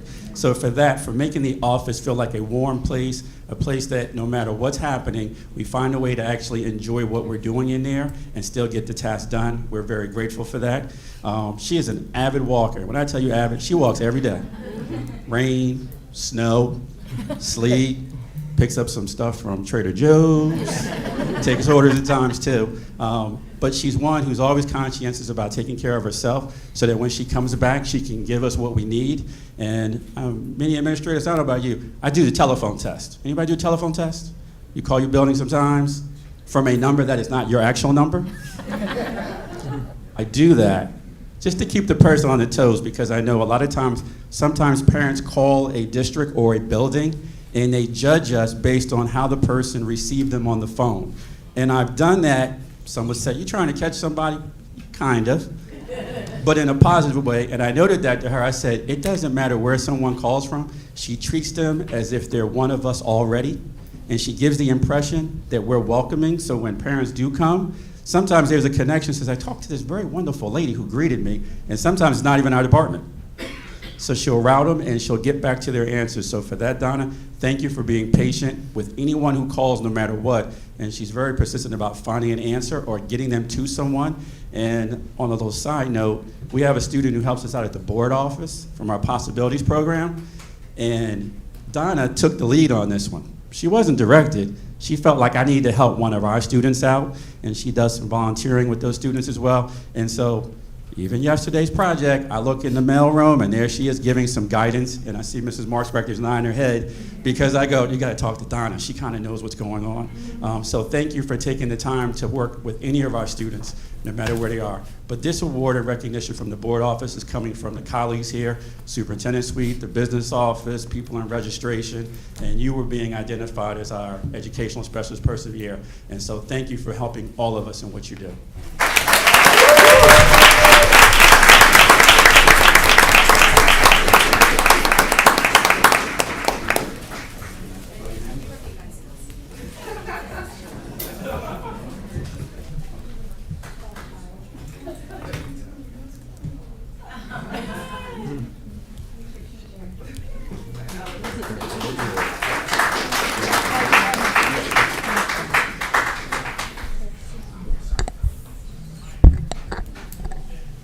And I'd like to congratulate all of our recipients tonight, so well deserved. As a former student of this district, I'm an alumni myself, taught here for 12 years as well before switching to administration.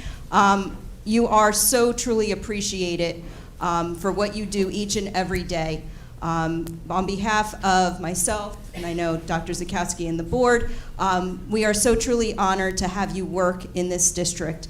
And have it be your home with us. So thank you again. And I'd also would be remiss if I did not thank, first of all, Donna Baginski, who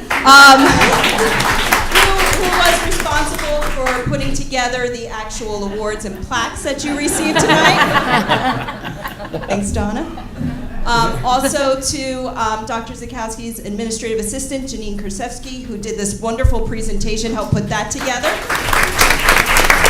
And also one of my administrative assistant, Connie Saunders, who helped me organize this as well. So thank you to everyone. And again, I will turn this back over to our board president. Thank you, Mrs. Kita. Just want to say on behalf of the entire board, congratulations to all of our recipients. You all are the heart and soul of our district and of our buildings. I always mention this. My mom was an Educator of the Year back in 2005, and I remember going to her board meeting and going to the events that were around her Teacher of the Year award back then when I was a student. And to all of the families here, this is something that you will remember years from now. So congratulations to all. We thank you for everything that you do every day to make our buildings go round and to live, work, and lead here in North Brunswick. Thank you.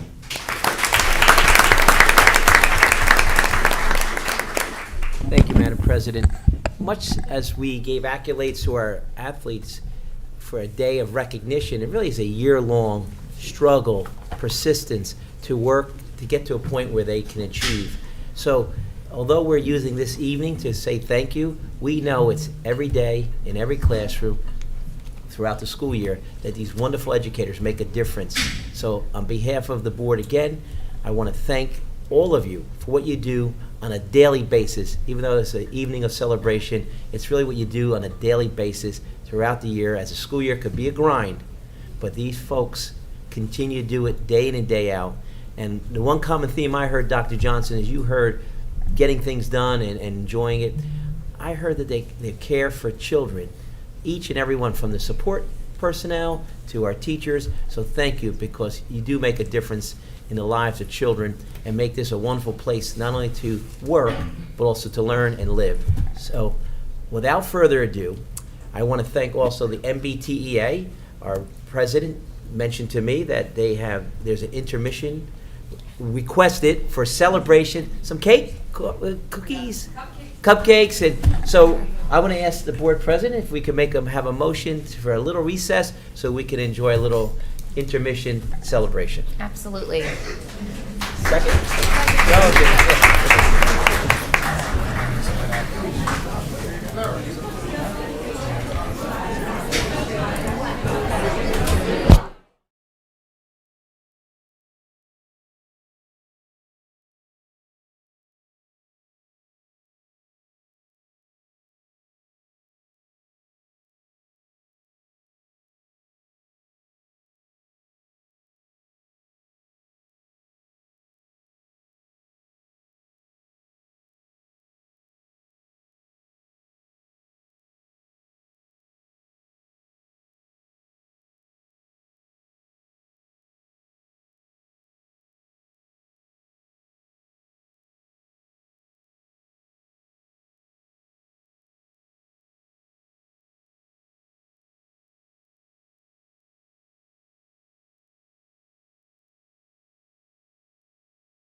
budget presentation.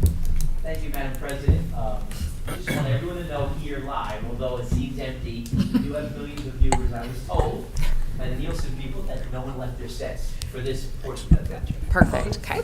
So tonight is our final public presentation. The code is very clear. There's a preliminary budget hearing, which we did March 23rd, so you see the dates on the screen. March 23rd was our preliminary budget hearing. I just want the public to know, our preliminary, we do things a little different in North Brunswick. We give a full exposure, full transparent presentation on the budget. About 3 hours, we were all together. I think the 23rd was a Monday night, special meeting. Oh, can you hear me? All good, Mike? Now you turn it off. I'll turn it off.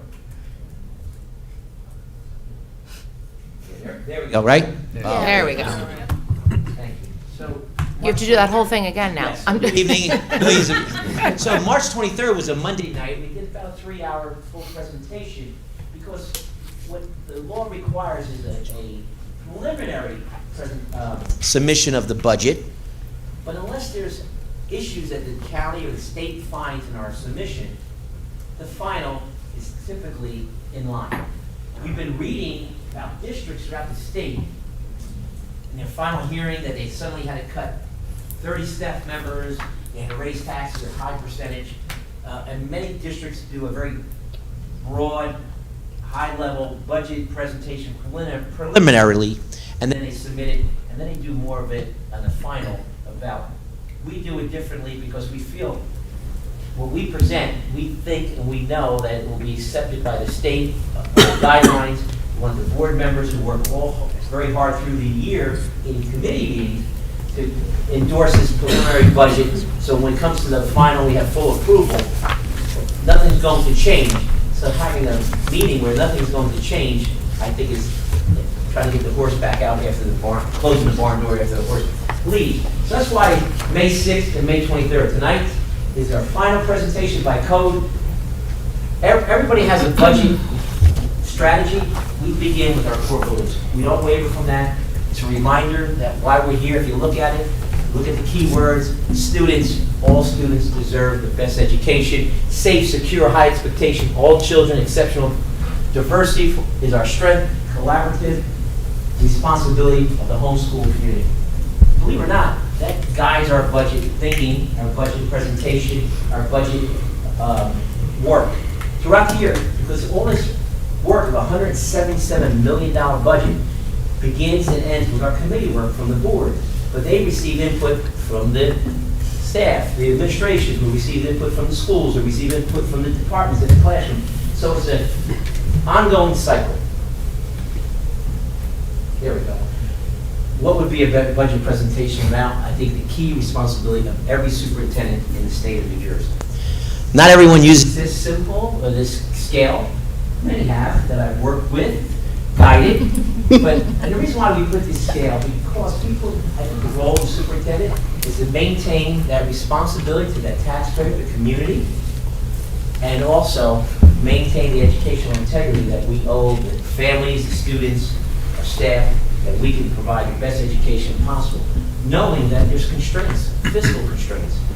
I had a very long discussion with Ms. Lindsay, and she tried to quote me on saying, we can never pay teachers for what they're worth. We can't. She's going to use that in next negotiation. But we also have the fiscal responsibility because the predominance of our funding comes from the local taxpayer. There's 3 types of funding that comes for every budget of the $177 million. Number 1 in North Brunswick, of our $177 million, it comes from the taxpayer. And that's significant money, over $100 million worth of the account, our debt service, and our general fund. We do get $56 million from the state aid. And then we get financial support from our federal funds, 3 parts of a budget. I think Mr. Ligori was here when we were about 10 years in a row, we received $12 million in state aid. And it was quite a challenge to continue to work to help get North Brunswick their local fair share. And we're happy to say we do, but we don't take that for granted. So we have to make sure we balance the budget. With this in mind, every superintendent needs to have that balance. It's the intersection of efficiency and effectiveness. So the budget process is no mistake, there's a long and winding road because it begins when I was lucky enough to be brought back by the Board of Education, July 1, 2026. If you remember my first meeting, I gathered the cabinet, I said, budget cycle begins today. Kane, you were there. Rosa was there. Amy was there. Because it's a cycle that we have to examine. I promise this board, if I come back, we're going to examine our practices, our return on investment. And superintendent talking about return on investment. We're not a profit and loss, but we are. Because if we do well, the students and the families will profit. If we do poorly, it's a loss. So we had to examine. And so the fiscal year 27, just know 26, 27, business administrators, they like to talk fancy, it's fiscal year 27. So fiscal year 27 began, and we started July 1, all the way through March 23rd. It was a daily meeting with the business administrator, meeting with the HR, meeting with our staff, meeting with the principals. We challenged the principals, go in and help us figure out how we're going to balance this budget, because we'll talk more about the perfect storm. So we forecasted 3 fiscal years by projecting out. We knew this was going to be tough. We knew the ESSER funds, the COVID money was going to stop. The reason why you see so many districts and reading in the paper, they call structural falls, structural unsound, foundational problems in their budgets. What's a structural problem in a budget? When you take money like ESSER or money from reserves and you put it against recurring expenses, because that money ends. When it ends, the expense is still there, and all of a sudden people have shortfalls. And then who pays it? Pays the price? Staff. Then who pays the price? Students. And who pays the price? Community. So we had to make sure our goals start projecting 3 years out. And here's a question. You see that 4th bullet point called juggling the fiscal triad. I know we have an English teacher here. She knows what triad means. What is juggling fiscal triad? Do you know the answer, Mia? How many budgets does the superintendent work on in a given fiscal year? Come on, you tell triad. 3. We are working with the current budget. We're getting audited from the last year's budget, and we're building the next year's budget. So we have to juggle that triad. So it was very important that we gathered our team and we said, we need to look at 2 things. What's our return? Is it worth the bang for what we're investing? Let's look at every nickel, because every nickel that we save goes back into the classroom. Or we can do something else that may be more effective. And the other thing, which is not so cool, cost avoidance. We have such great energy programming. We avoided all the increases, although we got an increase in utility bills, but we're paying 3 kilowatts per hour. 3 kilowatts for our electric bill. Our electric bill is as low as it could be, but we still look for other savings. We avoided those increases that everybody else had to pay. If you remember, we're getting a new Detron for the pool. Part of our fiscal green energy savings and working with Schneider Electric, we received a $550,000 grant to offset that cost.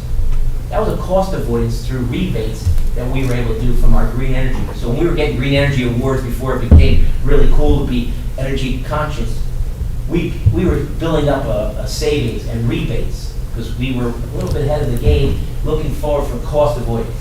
So, and the other part is, if we're going to look at what we do at a school level, district level, can we sustain it? We don't want to hire people to fire people. We don't want to start programs that get rid of them in a year later. So we have to build sustainable programs.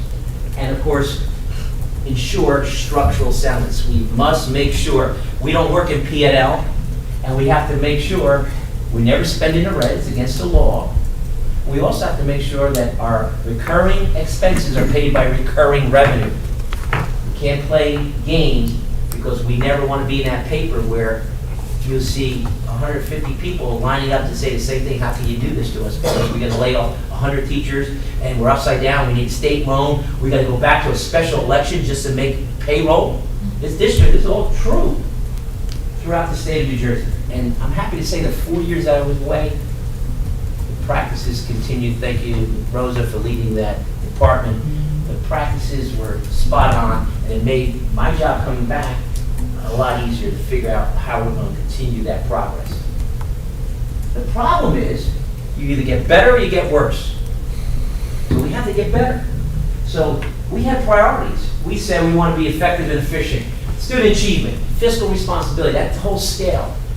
The whole child. You heard tonight, people we are honoring, from phys ed teachers to science teachers to our support staff, which I thank the board, because not every district is required to thank their support staff. But we know they're an integral part of the team. That's the whole child. Our maintenance staff, maintenance of security, safety enhancement, and you can read it. Everything was to maintain and improve as our priority with the key focus around people. We're in a people business. Little people, really not little students, right? They range from little to, you saw tonight, big, and also big people, those staff that are making a difference. How do we maintain that? How do we keep that focus around, remember, the core principles that I mentioned that guide our budget? That's why we said we're not keeping people because we want to keep people. We kept people that we wanted here, and we wanted them to continue to do their work. And that was a focus. But we also said, how do we do that? By maintaining a budget that we could feel responsible to our public, to our families, to our town, that we didn't just say, you know what, the governor gave us permission to tax the heck out of people. That's what, and it's not her fault, but she said, I'm not going to raise taxes. No, state income tax, state tax did not go up. The sales tax did not go up. She said, see, I'm not raising taxes. But if you don't get the aid and the money, guess who gets raised taxes? The property tax, which is local. And of course, they gave us permission to go well above the parameters. So we said, even though we may have permission, we're going to work with this board. The board is very conscious to make sure we have all that we need for our students, but also the community, and we're responsible for the community as well. So I like to say fiscal year, the perfect storm, right? I had predicted 26, 2 years ago, 25, was going to be the fiscal cliff. Anybody saw the movie Perfect Storm? Sebastian Jungle wrote a wonderful book, so Perfect Storm. And of course, it really was a true story about the Gloucester fishermen, and you know, they met their horrible end because they hit there was a storm for the ages. So that's what, in budget terms, we hit our perfect storm. The state budget. The new governor from the same party said, holy mackerel, we may have $14 billion in reserves, but we have a structural deficit in our budget because reserves don't count as recurring revenue. So the state said we knew it was going to be very difficult getting additional state aid. Health benefits. If you read an article, one in the last minute, because they come out every minute, the increase on benefits has been out of control. The state plan, where many districts were forced into, because they said they were enticed a couple of years ago with 0% increase. Districts went in, saved $1 million, and then they lost $1 million after that because this year the increase is about 32% on the average. 32%. Just for everyone out there, our benefit cost is $25 million. Add 32% to that. I'm happy to say we're less than half of that. And if things work out for us, any savings goes back to the district because we are self-insured and we have a great relationship with our staff, as wellness is our focus. How can we make sure wellness, and we constantly talk about wellness as a theme, and so I think we're in a good position as the years go, as we go forward. And when we save and there's any rebates, it goes into a reserve to offset costs of any of those increases. So the district benefits it. When you, in the state health plan, you can raise for 32% of your premium, and if you don't use the whole premium for the year, it doesn't matter. You get nothing back. It's a premium. State health plan is we work with, you know, we're given a target number as required, and if we don't get to that number, we pay as we go, and we pay the bill, the money comes back to the district. So increased utility costs, state aid reduction, federal program, they left us hanging August last year. With the fiscal year, beginning in July, we were left hanging until August last year. We don't know much of the same. Transportation costs, unfunded mandates, and you see in red, charter school costs, duplication of resources, $8.1 million or somewhere around here. You're seeing the budget. We pay charter schools. We love charter schools. Now, no problem about people having children. Families having children. Here's our issue. It's a duplication of resources, and funding of charter schools. That's the problem. I am happy to say this board supported, the President and I were part of a 3-district, New Brunswick, Franklin, and North Brunswick. We signed a letter objecting to the expansion of a charter school. Went to the state and we won the decision. We were very happy that that was able to come to fruition because with that expansion we went through, they wanted another $2.5 million from our budget. That would have been a problem. So we were happy to protect our resources and continue to ask the state, if charter schools are important, we think they are, then you fund them in a different way, not through the funding of schools, duplication of resources. Not the schools the problem, it's the funding mechanism. So the perfect storm for fiscal, so we all like acronyms, so this is the WONK. What you need to know. One of our board members says, can you give like a little update so we can give a little podcast? So budget work is WONK work, right? So we got to make sure non-recurring revenue applied to is not, it's applied to recurring expenses, right? We got to make sure that doesn't happen. Structural deficits, we talked about that. We got to be aware of the budget rollover. Rosa doesn't roll the budget over and say, she goes through the lines and makes sure that that line that included that one-time purchase, we just don't roll it over and say we need that much money. We go through the budget. There's no one-time purchase sneaking in there, and we're not rolling the budget over. We go through the budget, build it from the ground up. We also want you to know there's areas I want to thank the board. We have bank cap, meaning we've never taken our budget to the max cap of tax obligation for the community. Well, you can bank it. We have a lot in our bank. It's 3 years you can save it. We have growth limitation adjustments, which come for enrollment, some special causes like differential in budgets, actual to projected. But we have a very fair, balanced budget that will give you the number. But we could have used those numbers and went to very high. You see some districts, how can they go 10% increases when there's a 2% cap? That's because of things like bank cap and growth limitations. And fund balance, which is surplus, is considered non-recurring. We use the fund balance, our surplus, to help do one-time jobs. You're going to see in a very tight budget a lot of work in our summer. So I want the community to know, like, how can all this work be done in the summer when it's a tight budget? Well, because we're using one-time reserves. A referendum was passed, and that money can only be used for projects.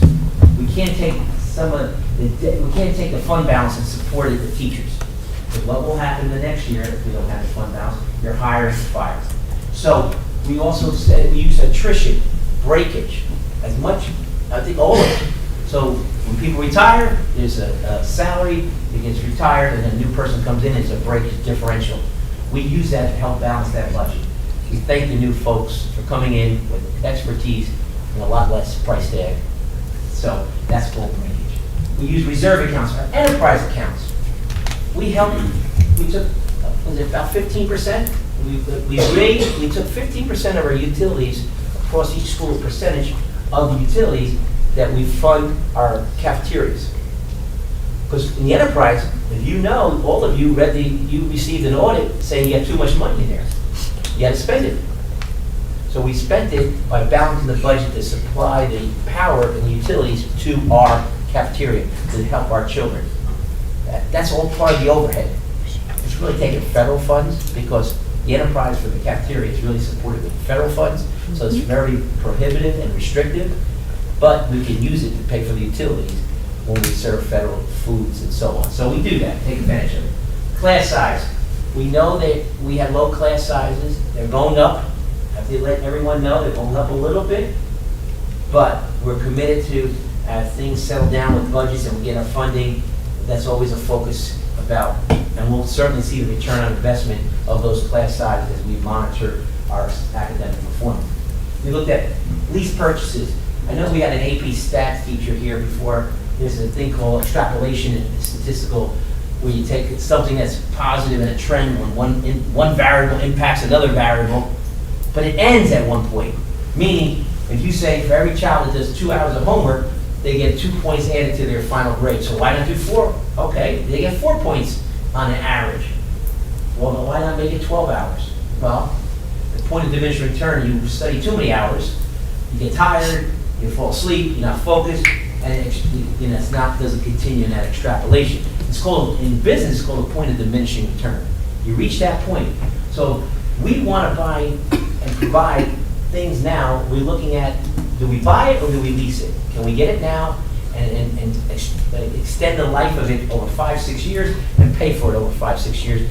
Because some of the lease purchase rates that we get are so minimal in terms of their interest they charge us, it makes sense so we don't get to that point of diminishing return in our purchasing, and it's more powerful to do that.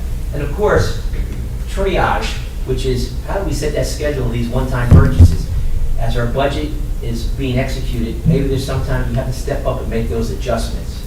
So that's kind of an education of how we go about all these various moving parts to make sure the budget works. And I'm not going to read this, it's all part of, we'll post this presentation, but we feel that we're responsible. Energy savings, cooperative pricing, retirement consolidation, self-funded benefit structures, energy responsibility with rebate, leasing, offset and repair work, appropriation of interest towards debt service. So we looked at every area and fiscally we're responsible to reduce the impact of the tax increase. Very quick, this is a fancy way of saying this is the budget. Right side is the revenue, the left side is the appropriation or expense. It's made up of three things: the general fund, $155 million, grants and entitlement, that's our federal funds, $10.7 million, and then you have your debt service. That's like your mortgage. That is what's paid. That's another, I think, $11.4 million. So our total budget is $177 million.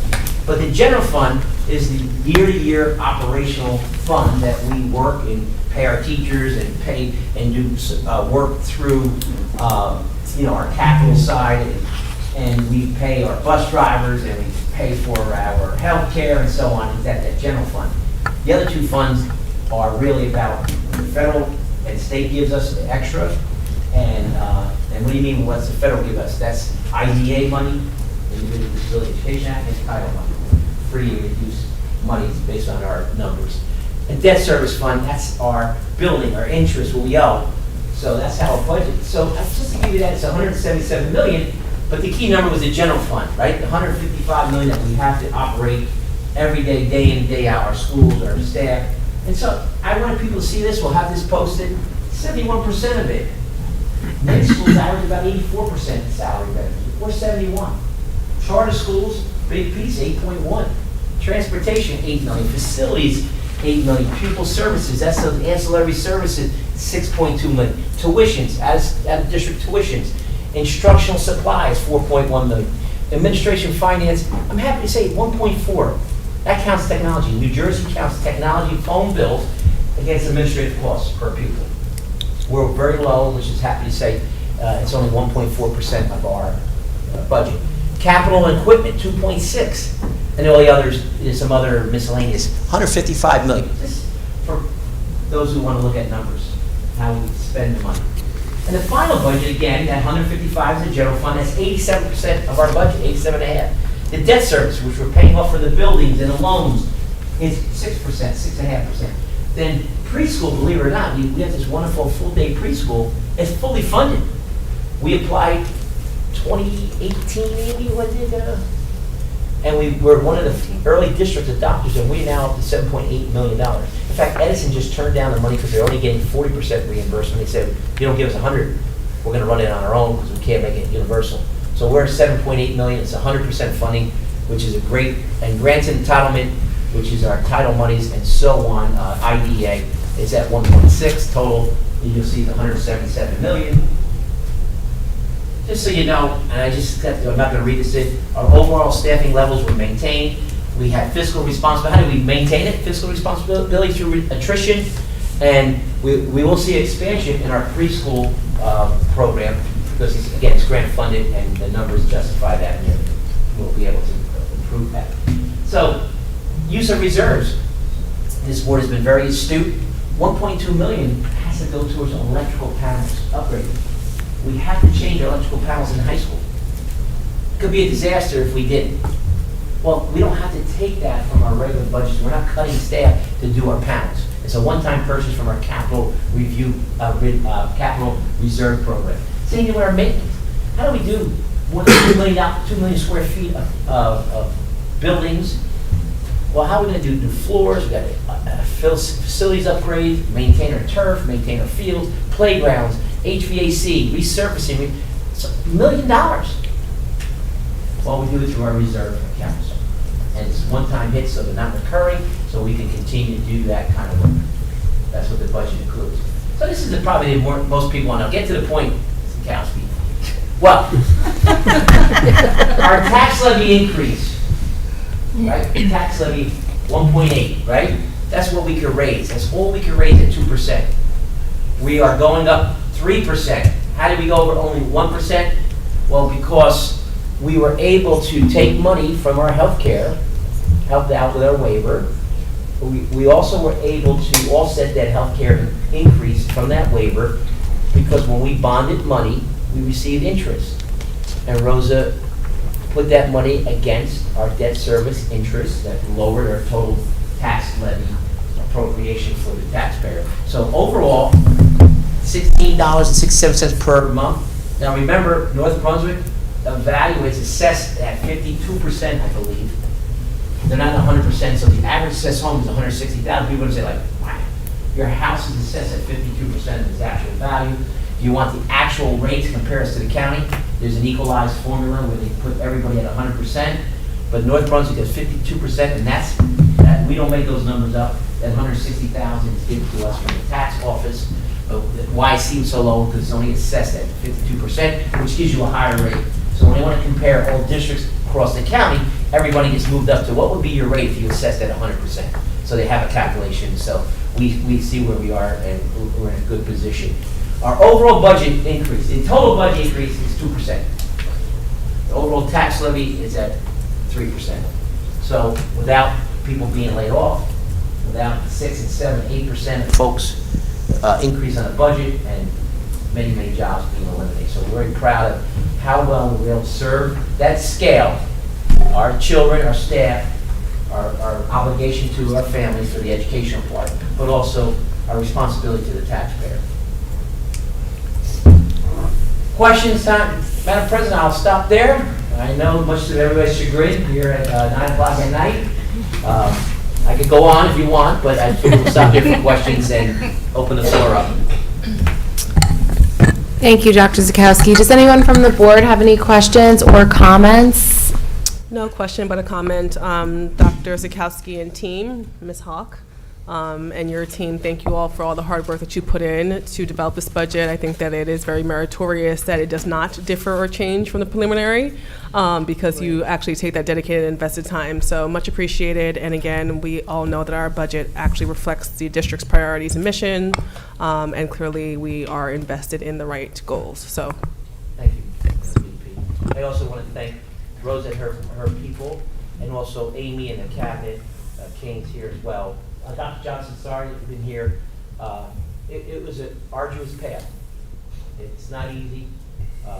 We began July 1 with about a $13 million projection of how we're going to, based on increase of salaries, insurance, lack of state aid, and so on.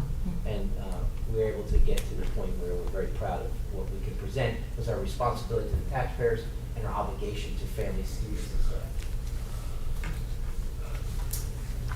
They think we have to have a public portion for Yes, questions. absolutely. Thank you, Dr. Zakowski, and Rosa, your team, Amy, greatly appreciate all of the hard work that you put in. I know that Dr. Zakowski, one of the, the first things that he said to me was that budget season starts on July 1. That was, he said that before he even was officially back in district. And we knew as a board that our budget was in the absolute best hands with all of you. I knew that it would be figured out. I had that, I said that if anyone could figure this out, it's Dr. Zakowski, Rosa, and your team. And we greatly appreciate all of the hard work that you put into this. This has been a haul, so thank you. Thank you, ma'am.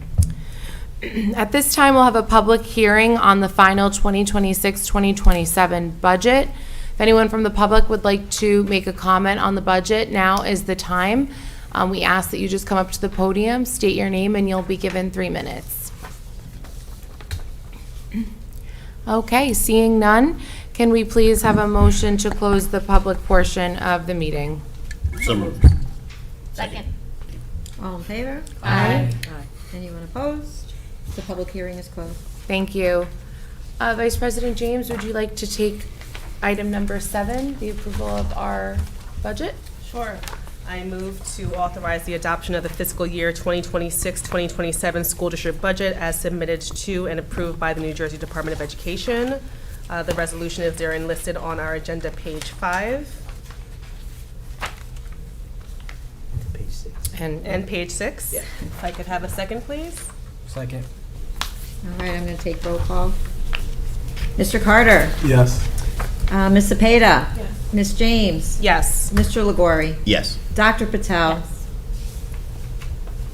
Yes. Oh, I'm sorry, I didn't hear, I'm sorry, Dr. Patel. Mr. Singh? Yes. Ms. Sinha? Yes. And Ms. Toth? Yes. The budget is approved.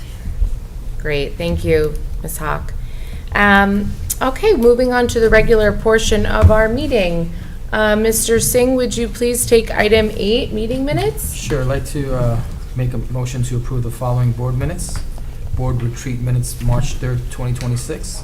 Budget workshop meeting minutes, March 23rd, 2026.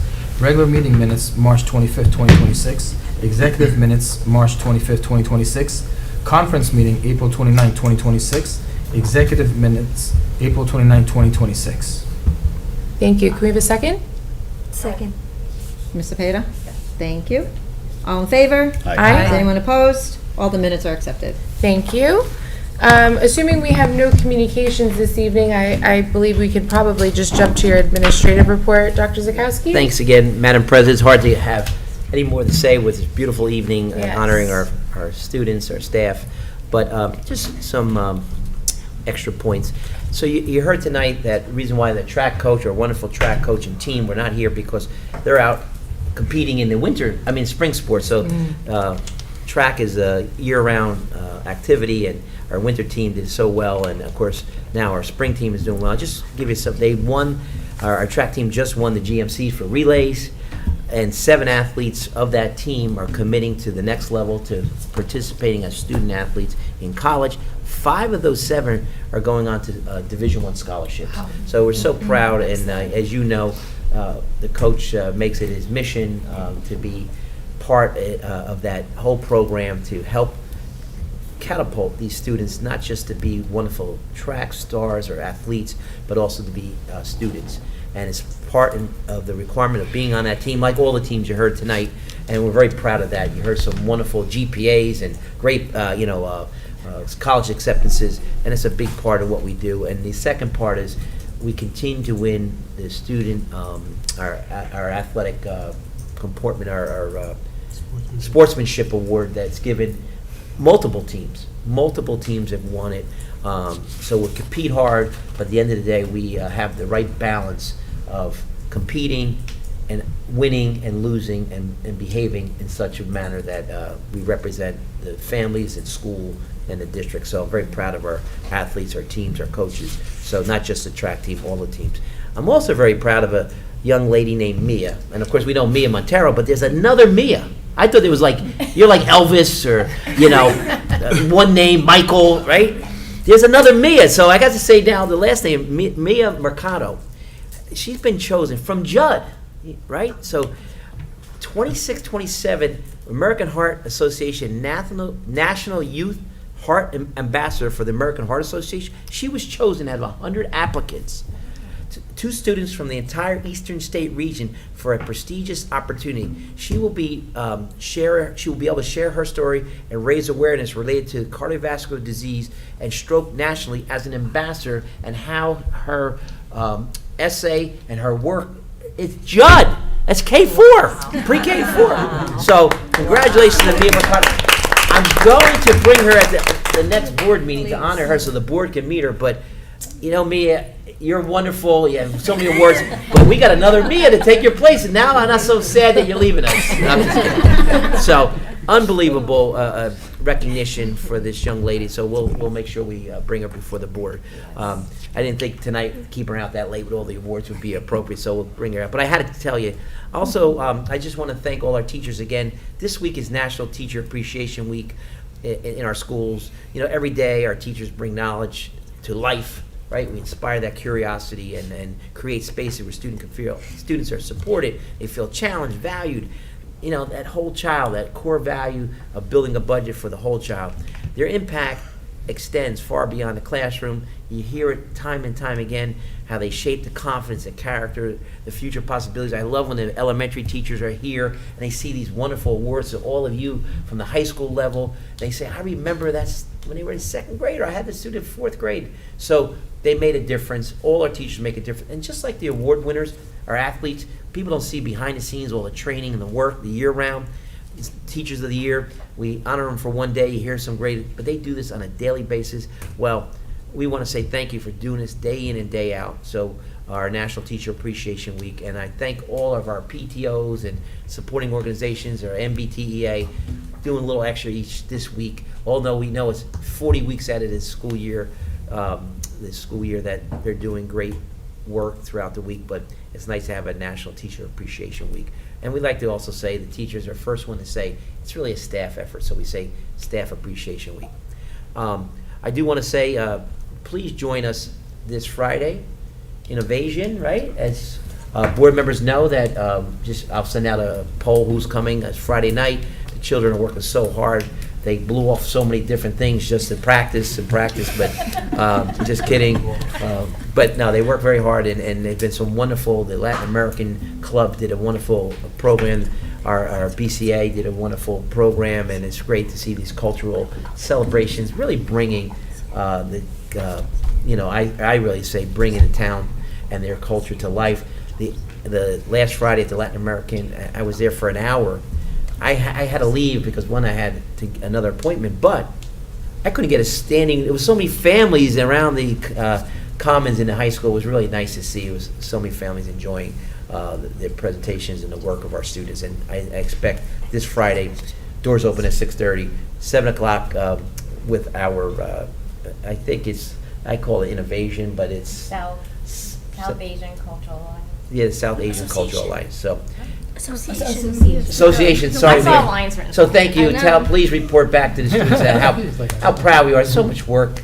We know how hard they work, and it's really very talent, very inspiring programs with so much talent involved in that. Also, I want to thank our township school, all our schools, our leaders, because the North Brunswick Township Schools and the Township of North Brunswick, we're having an inaugural Juneteenth celebration on Sunday, June 14th, from 2 to 6 p.m. at the Municipal Complex. Our schools, along with the Township, we've been meeting and having partnership meetings, but we are taking that partnership to bring a wonderful afternoon of music, crafts for children, food, celebration. So save the date. It's Sunday, June 14th, in honor and celebrating Juneteenth. Right here in this area. The Municipal Complex is right across the street.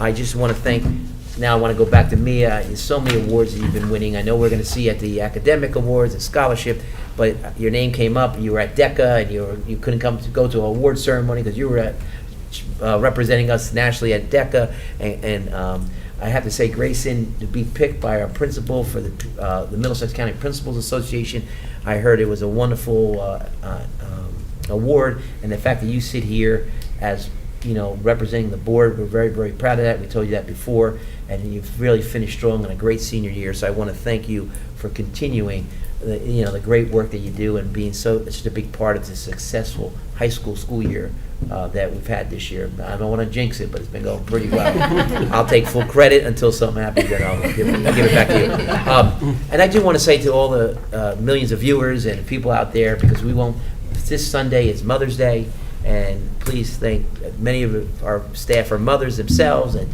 we all have mothers, and whether they're with us or not, I know we'll be thinking about them. So I wish all a happy Mother's Day this Sunday. I think the date is May 10th, I believe. Yes. So that will conclude my report, Madam President. Thank you. Okay, student reports. Ms. Brockman, Ms. Montero, I'll turn it over to you. Thank you so much. Dr. Zakowski already touched on a couple of our. I know, I'm sorry. I can't help it. But we did have an incredible production put on by our Latin American Club last Friday. And in addition to what he said about Innovation this Friday, doors open at 6:30. We are selling tickets online. I would recommend buying your tickets online because we typically sell out. So if you're interested in coming, I would recommend doing that. But apart from that, After spring break, the Alchemist Theater Company put on an incredible performance of The Wedding Singer. That was their third performance this year by this talented and hardworking group of students. And the student government organization is starting to think about next school year. We held elections for SGO and class officers and are currently in the process of finalizing our executive board. In the next couple of weeks, we will meet to plan next year's events and fundraisers, and they also do a little team bonding, which I think is always a lot of fun. On April 17th, SGO hosted the annual Mr. MBTHS contest in addition to Miss MBTHS. Scott Cohen is our second-time Mr. MBTHS winner, and Miranda Soto and McKenna Risk share the title of Miss MBTHS. And then the club Care to Walk held a community walk on April 25th to raise money towards making strikes for breast cancer. They raised over $300, which will go towards the donation that they make in October. Thank you so much. Thank you. Grayson, can I make a suggestion to the next class? I know we've added, it was great, we used to have a Mr. MBTHS, now we added a Miss MBTHS. Yeah. How about alumni MBTHS? We've got some alum here that are in pretty good shape here, you know? So I think they'll be in the running. Just saying, it's something to think about. I don't know if you know, Dr. Z, but Jason was just in 2000, class of 2000? Yeah. Oh, yeah. You're Can a you still do the graduate. walk in the wave? Let's see that. Well, thank you. All right, we'll jump to our committee reports. We have a few committee reports this evening. How about we start with Mr. LaCory, Human Resources. Thank you. Thank you, Madam President. The Human Resources Committee met on Tuesday, April 21st to discuss various personnel topics. For those on tonight's agenda who are retiring or resigning, the board thanks them for their service and we wish you well. Dr. Zakowski and Mrs. Kita updated the committee on the progress of the search for the new Parsons Director of Elementary Instruction and the new Instructional Dean for 26 and 27, as Mrs. Quattrocki, Parsons' current Director of Elementary Instruction, had previously been approved to be the new principal, and Mrs. Beth Uhas, the current dean, is retiring. There's some folks here in the audience who deserve a wave. We congratulate Mrs. Nicole Jakunski, the current Linwood Dean, on being recommended for the director position, and Mrs. Cassidy Varga, the current Judge SOAR coordinator, for the dean position, and we look forward to their success in their new administrative roles. So, how about a wave? Mr. LaGoria, we're going to ask our newest future principal of Parsons, after it's officially approved, to bring him up. So. As of our committee meeting, any remaining and new vacancies continue to be posted and can be found on our district website, our social media pages, and posted in each of our buildings. For any open teaching positions, alternate route and traditional route candidates are both encouraged to apply. We also discussed these vacancies along with current leaves of absences and how these positions may be filled. The last remaining job fair will be facilitated by Mrs. Kita on May 14th, and she will be inviting several administrators along who are actively seeking to fill recent vacancies for the new school year. Lastly, there are several new substitute staff on tonight's agenda. We welcome them all to our district, and we look forward to having you work with us here in North Brunswick. That would conclude a straightforward personnel meeting report. Thank you. Vice President James will be jumping in for Mr. Wen, who isn't here this evening, for education. Yes, good evening. The Education Committee met on Wednesday, April 22nd. Mr. Shorter and Mrs. Lamagra presented the new schedule plan for the school year 26-27. While the current schedule worked for post-COVID times, they've determined that it was not meeting the current needs of the students. The goal for this new schedule is to have block classes of ELA and math every day. There was some restructuring of the teaching assignments to accommodate the additional sections. However, due to budget constraints, there will be a phased rollout of this schedule, with 5th grade starting in 26-27 and 6th grade to follow in 27-28. Additionally, this new schedule will accommodate for rotating push and intervention and instruction. Dr. Johnson shared about the renewing of the contract between the Avid Center and the middle school and high school for the upcoming school year. He also shared about the MOU between TCNJ and the North Brunswick Township School District regarding our dual enrollment program for 26-27. These can be found in tonight's agenda under Curriculum and Instruction, Section 2, Items B and C. As Dr. Johnson and his team continue to look for additional dual enrollment opportunities for our students, we are grateful for these programs here in district to help give our students a jump start on their academic futures. Mrs. Chang provided us with an update on the NJSLA assessment. Testing was to start on May 4th, this past Monday. Testing at the high school is planned for May 18th through the 20th, and the team is requesting delayed openings for those days to help facilitate and manage the testing. Mrs. Chang also gave us an update on 3 of the grants that are in the works: the Focus Grant, the High Impact Tutoring Grant, and the Impact Grant. For Focus, we received $15,000 and have funding for our MAP system. There's also a continuation grant, which we expect around $13,000. This will continue to fund MAP and universal screeners. As for the High Impact Tutoring Grant, we're still waiting for the results of that grant. And finally, for the Impact Grant, the pilot program is going well. Staff have completed their training, and the team will meet in the future to review and finalize their recommendation for 26-27. And that concludes the Education Committee report.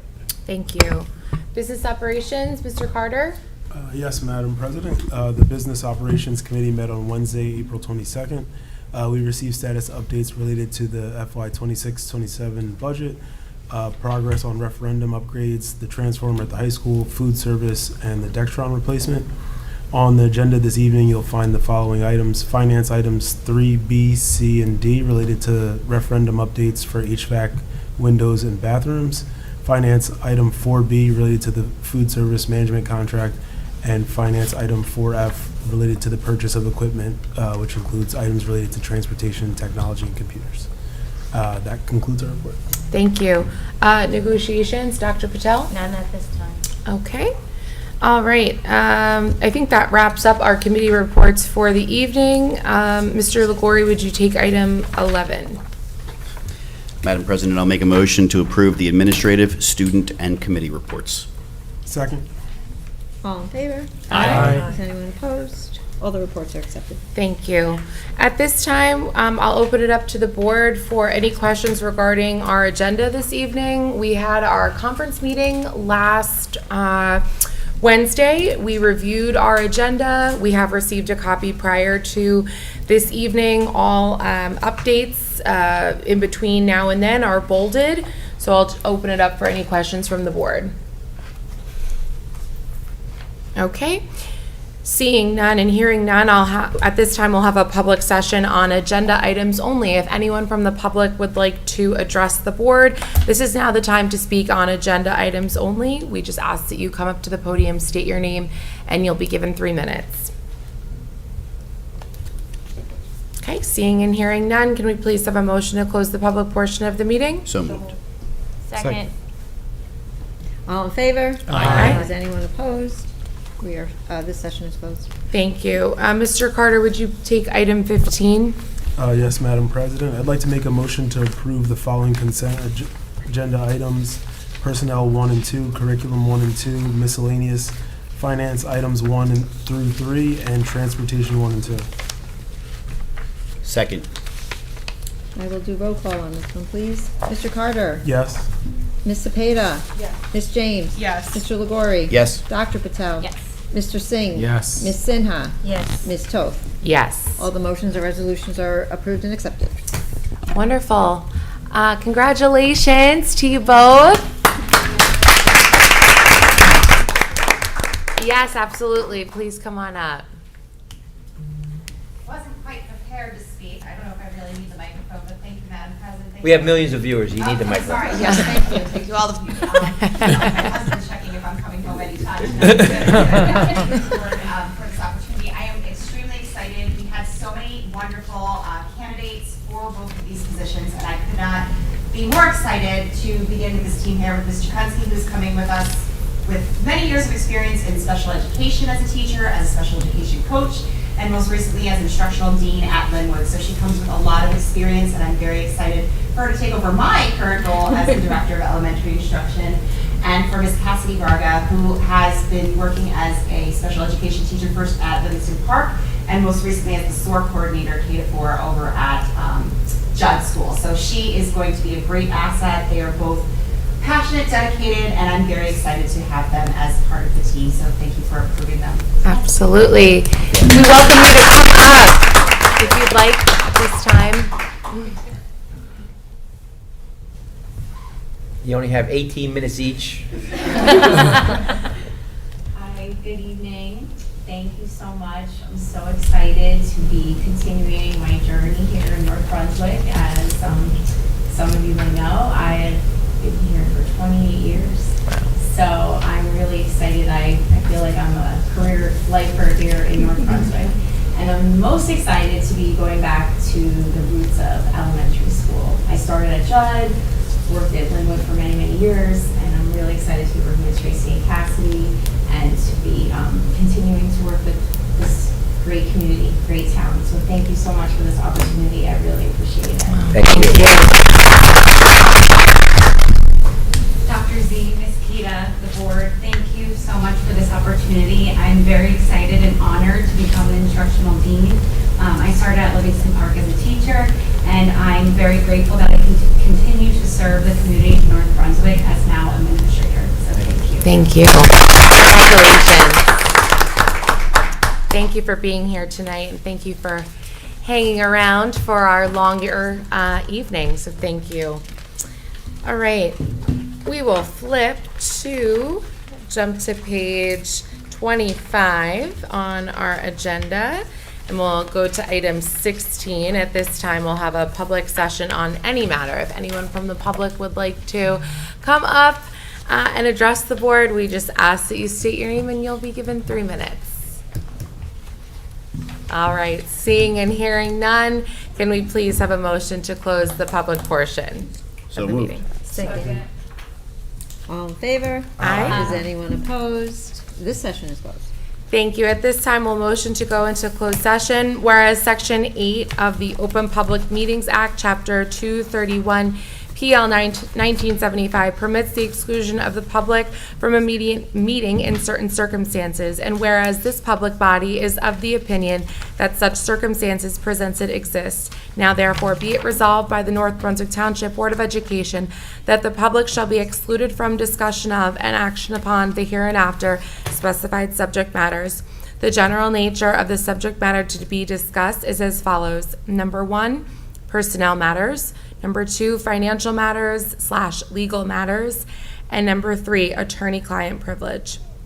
It is anticipated at this time that the above stated subject matter shall be made public at such time as the need for non-disclosure no longer exists. This resolution shall take effect immediately. So can we please have the motion to go into closed? So moved. Second. All in favor? Aye. Is anyone opposed? We can go to closed session. Excellent. Thank you. Thank you all.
Rich sidebars, and then Dr. Z? Yeah. The three motions? Yes. We're good. Okay, thank you. At this time, I'd like to have the meeting return to open session. Can we please have a motion? So moved. Second. All in favor? Aye. Is anyone opposed? We are back in session. Thank you. We do have a couple of motions coming out of closed session this evening. So first, Mr. Liguori, would you please take our first motion? Be it resolved by the North Brunswick Township Board of Education that the terms, stipulations, and conditions as established in the attached settlement agreement are hereby adopted and approved by the board. The business administrator is hereby authorized and directed to execute the attached settlement agreement. Can we have a second? Second. All right, I'm going to roll call on this one as well. Mr. Carter? Yes. Ms. Cepeda? Yes. Ms. James? Yes. Mr. Liguori? Yes. Dr. Patel? Yes. Mr. Singh? Yes. Ms. Sinha? Yes. And Ms. Toth? Yes. Okay, thank you. Dr. Patel, would you please take the second motion? Yeah, move to approve the sidebar agreements between the North Brunswick Township Board of Education and the North Brunswick Township Education Association for the 2024-2027 contract agreement relative to Article 16L and Appendices D and E1. Thank you. Again, roll call. Mr. Carter? I abstain due to conflict. Ms. Cepeda? Yes. Ms. James? Yes. Mr. Liguori? Yes. Dr. Patel? Yes. Ms. Singh? Mr. Singh? Yes. Ms. Sinha? Yes. Ms. Toth? Yes. And this motion is approved. Thank you. And our last motion coming out of closed session, Vice President James, would you please take motion 3? I move to appoint Dr. Brian Zakowski to the position of interim superintendent of schools for the period from July 1, 2026 through June 30, 2027. Secondly, to approve the previously submitted employment contract with Dr. Brian Zakowski, and to submit the previously submitted employment contract for further approval by the Middlesex County Executive Superintendent of Schools. I will take a second. Second. I would like to open this up to discussion for the board. I have something to say. So we have just discussed renewing Dr. Zakowski for another year. He's been our interim superintendent for the 25-26 school year. The board has obviously taken it under advisement and deliberation on how we're moving forward. We are very pleased with the work that Dr. Zakowski has done. He has charted a clear path for us, so we are grateful for his service. And in so doing, we are looking to renew him for an additional year. There has been much consideration, discussion in this process, and with that, we can take a vote on the motion. I shall. Mr. Carter? I abstain. Thank you. Ms. Cepeda? Yes. Ms. James? Yes. Mr. Liguori? Yes. Dr. Patel? Yes. Mr. Singh? Yes. Ms. Sinha? Yes. And Ms. Toth? Yes. Congratulations, Dr. Zakowski. Congratulations. All right, and if anyone has nothing else, we will move to adjourn the meeting. Can we have a motion, please? So moved. Second. All in favor? Aye. Anyone opposed? We're adjourned. Thank Good you. night, everybody. A lot of seconds.